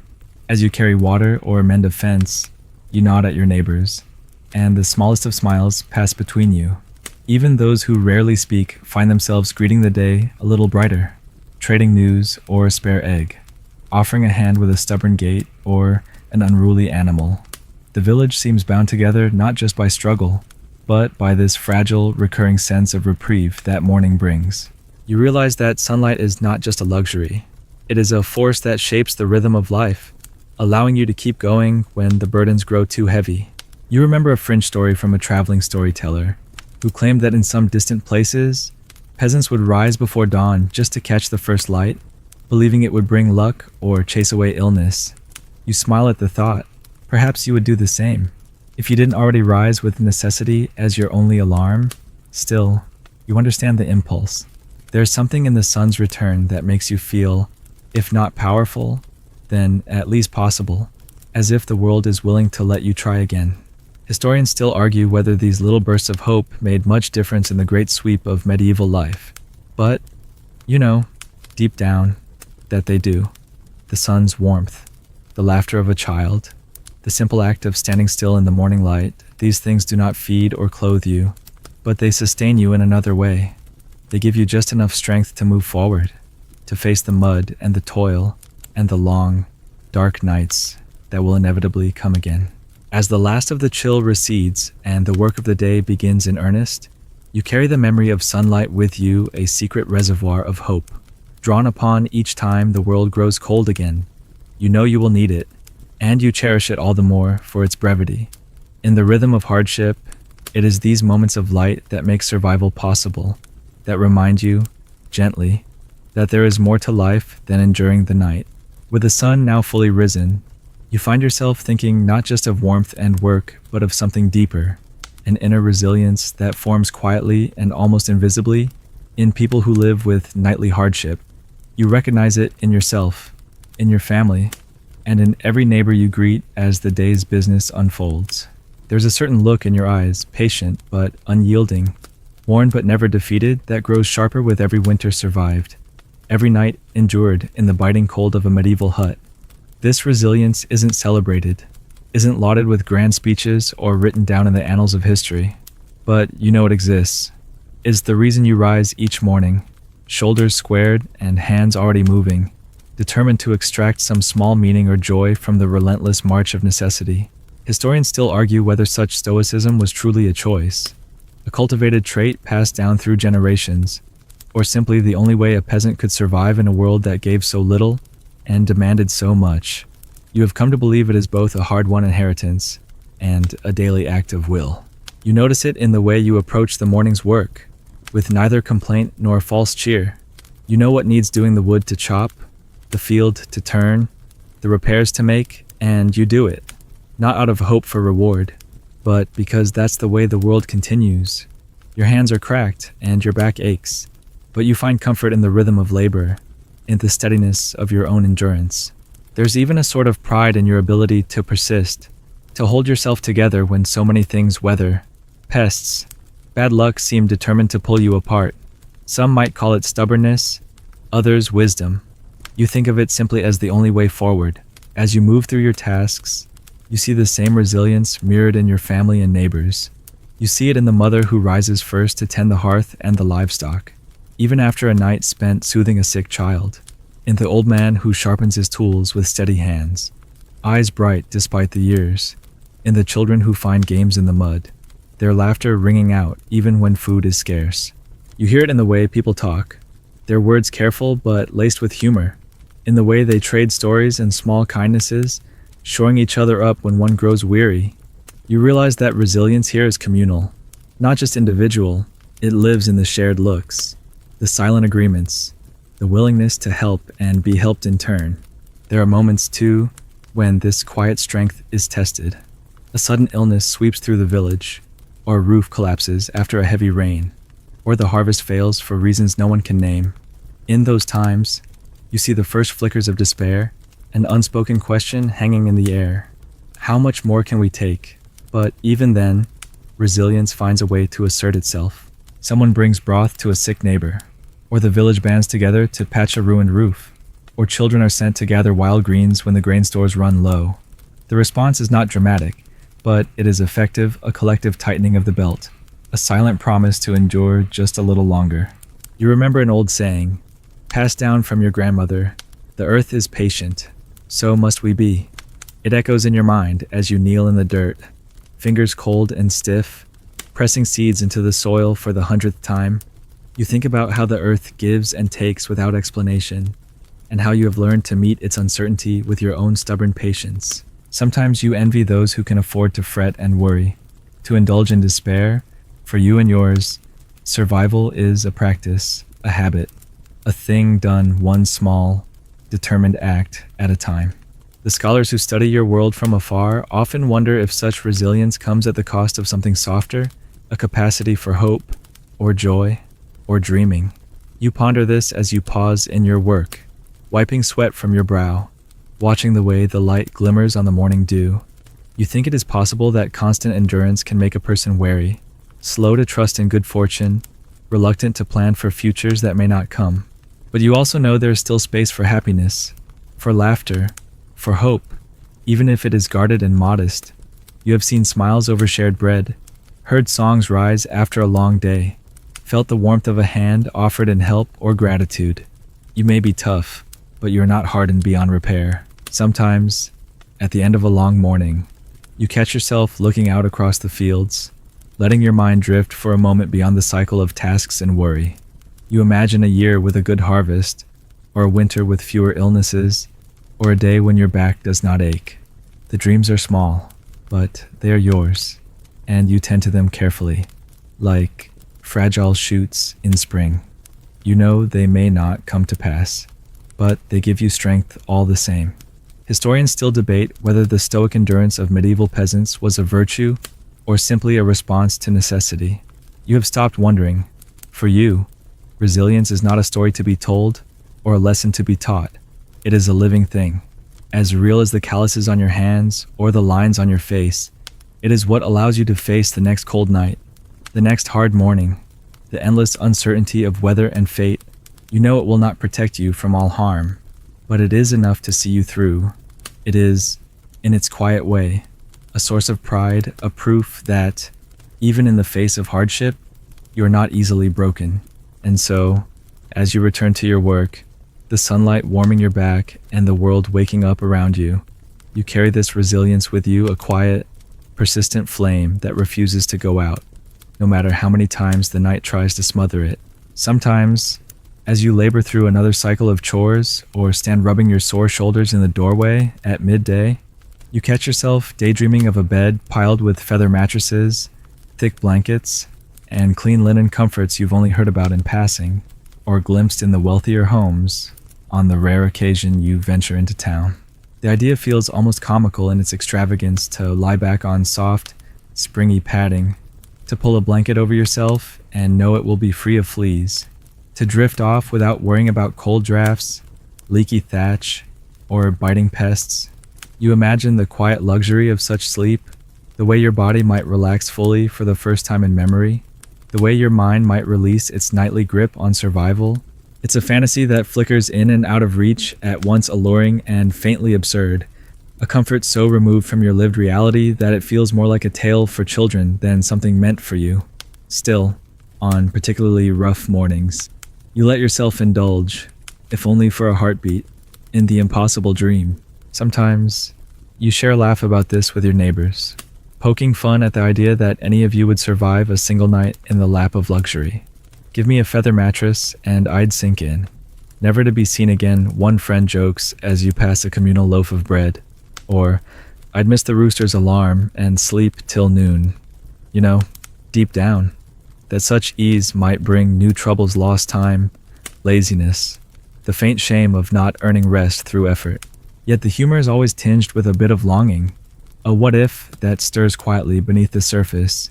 Historians still argue whether peasants truly coveted the comforts of the rich, or if the very hardship of your life made you suspicious of too much softness, believing it might weaken the spirit.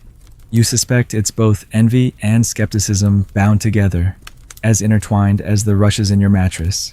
You marvel sometimes at the advances of the future, wondering if people centuries ahead will ever believe how you live the nightly struggle against cold and vermin, the smoky air, the unending ache. Would they last even a week? The thought amuses you, and sometimes you catch yourself grinning as you scrub at your hands in a bucket of icy water, or as you beat out your straw bedding for the third time that week.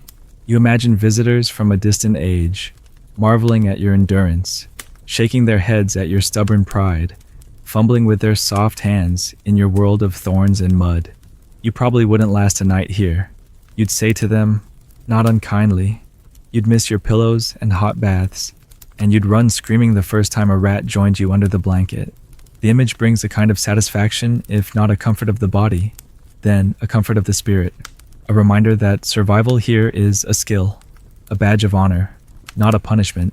Occasionally, you recall the strange advice of traveling merchants or clerics' tricks to sleep better, ways to banish discomfort, mysterious potions and prayers for dreamless rest. You laugh at the memory of an old friar who claimed that humming a single note before bed would drive away nightmares, or the peddler who offered a pillow stuffed with charm moss for a week's wages.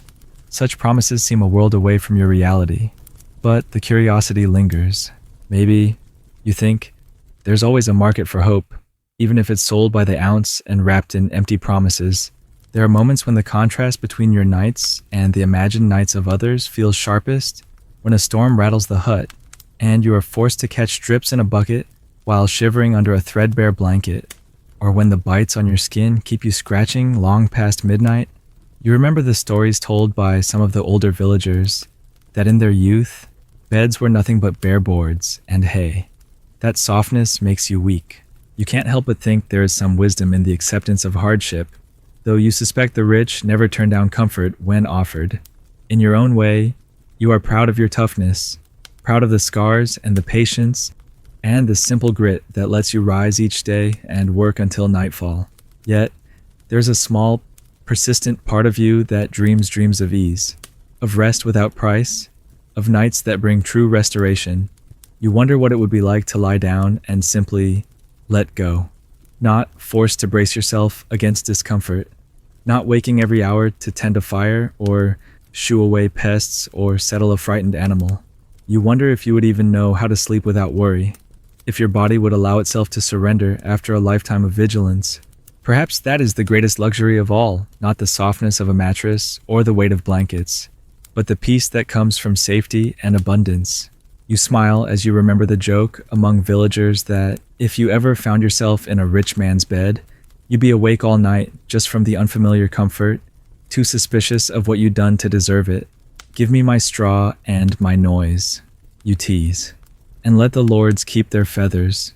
But you know, in your heart, that if the chance ever came, you'd take the softness, if only for a night.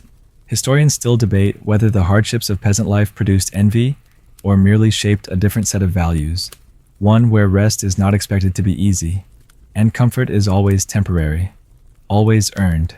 You believe there is truth in both. The nights are long and hard, but the pride you feel at enduring them is real. Your discomforts are badges, not failures.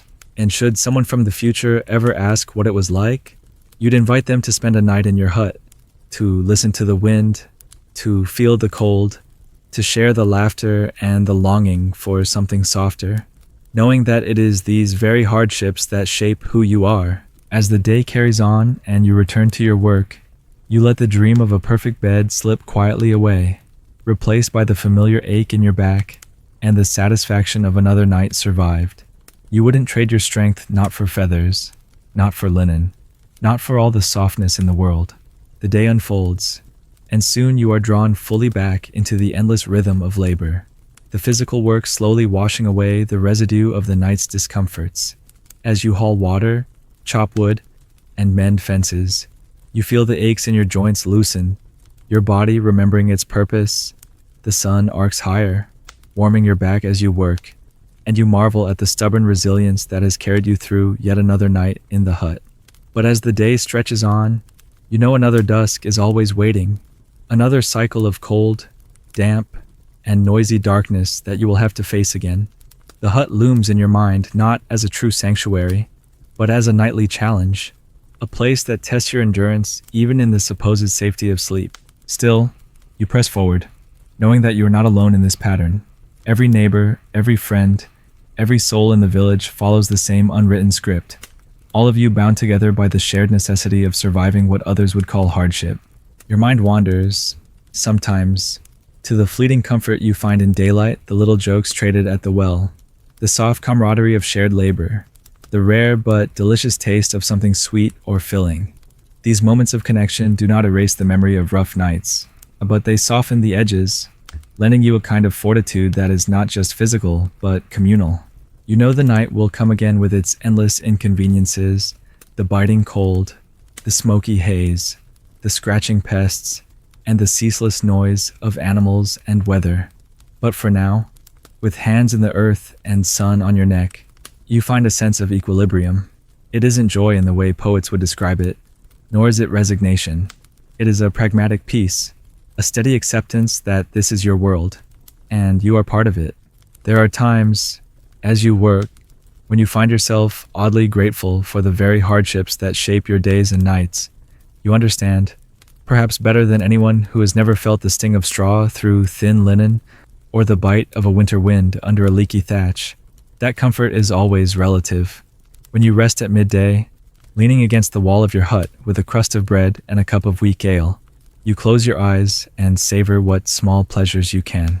You take pride in your body's strength, in your endurance, in the way you can sleep through a rooster's crow or rise after just a few hours of broken rest.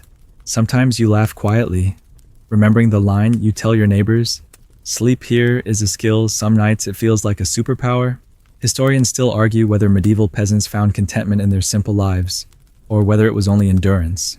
But you suspect the line is blurrier than they think. Perhaps contentment, in this place, is simply surviving another night and waking to the tasks ahead. You think of all the things you once wished for: a softer bed, thicker walls, a roof that never leaks, a winter with more food and fewer cold nights. These wishes haven't disappeared, but over the years, you have learned to tuck them away, to let them become quiet companions rather than constant laments. The reality is that longing changes nothing, but your ability to adapt changes everything. The hut is still there, its floor still cold, its walls still thin, its ceiling still home to the occasional mouse or draft, but you have grown used to its imperfections. You have found ways to make your peace with what is, without giving up entirely on what could be. You take stock of your tools, your animals, your family, the patch of earth that feeds you, and you recognize how much these things mean. You might not have comfort, but you have enough to keep going, enough to hold on to a slender hope that things may one day improve. If not for you, then for those who come after. You remember the old saying, whispered by tired mothers and fathers to their children, "We sleep so you may dream." It's not about feather beds or easy nights. It's about resilience, about weathering whatever comes.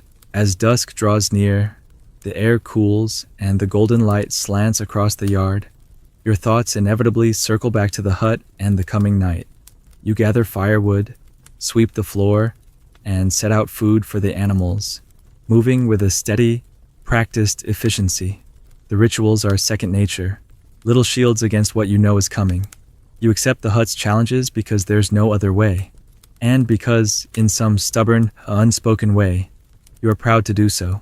Every patch, every blanket, every clever trick to keep the fleas at bay or hold in a little warmth is a small act of defiance, a refusal to surrender to discomfort, a way of saying, I am still here, and I can take it.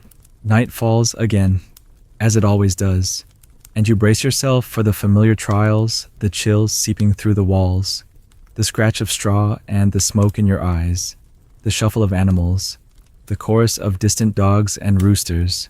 But you also recognize the gifts tucked between the hardships, the warmth of a body beside yours, the small peace found in familiar routine, the quiet strength that grows in the dark. You pull your blanket tight and let yourself drift, knowing that the night will pass, as it always does, and that the dawn will bring another chance to endure, to hope, and, sometimes, even to rest. Now, as another night settles softly over your world, the work of the day fades, and you're left with only the quiet hum of your own breath and the slow, steady rhythm of the life you've carved out beneath the humble roof. The chill that haunted you in the small hours is less fierce now. Your body is weary but warm, wrapped in the comfort of simple routine and the nearness of those who share your burdens. The hut, with all its cracks and flaws, stands steady around you, offering not perfection, but enough a place where your strength is proven again and again. You let your mind wander, letting each sound become softer, letting the roughness of the straw and the gentle scent of wood smoke fade into the background. Your breath deepens, and so does your calm. Each ache, each memory of discomfort, grows lighter as you surrender to the hush of night.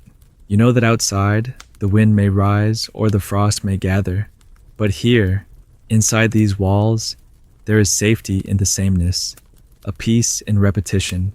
Allow yourself, just for this moment, to drift on the slow current of rest. The world will wait until morning. There is nothing left for you to do but close your eyes, let the darkness settle, and trust that your strength will rise with the sun. Sleep comes slowly, kindly wrapping you in the gentle embrace of another night survived. Rest easy. Now, you've earned it.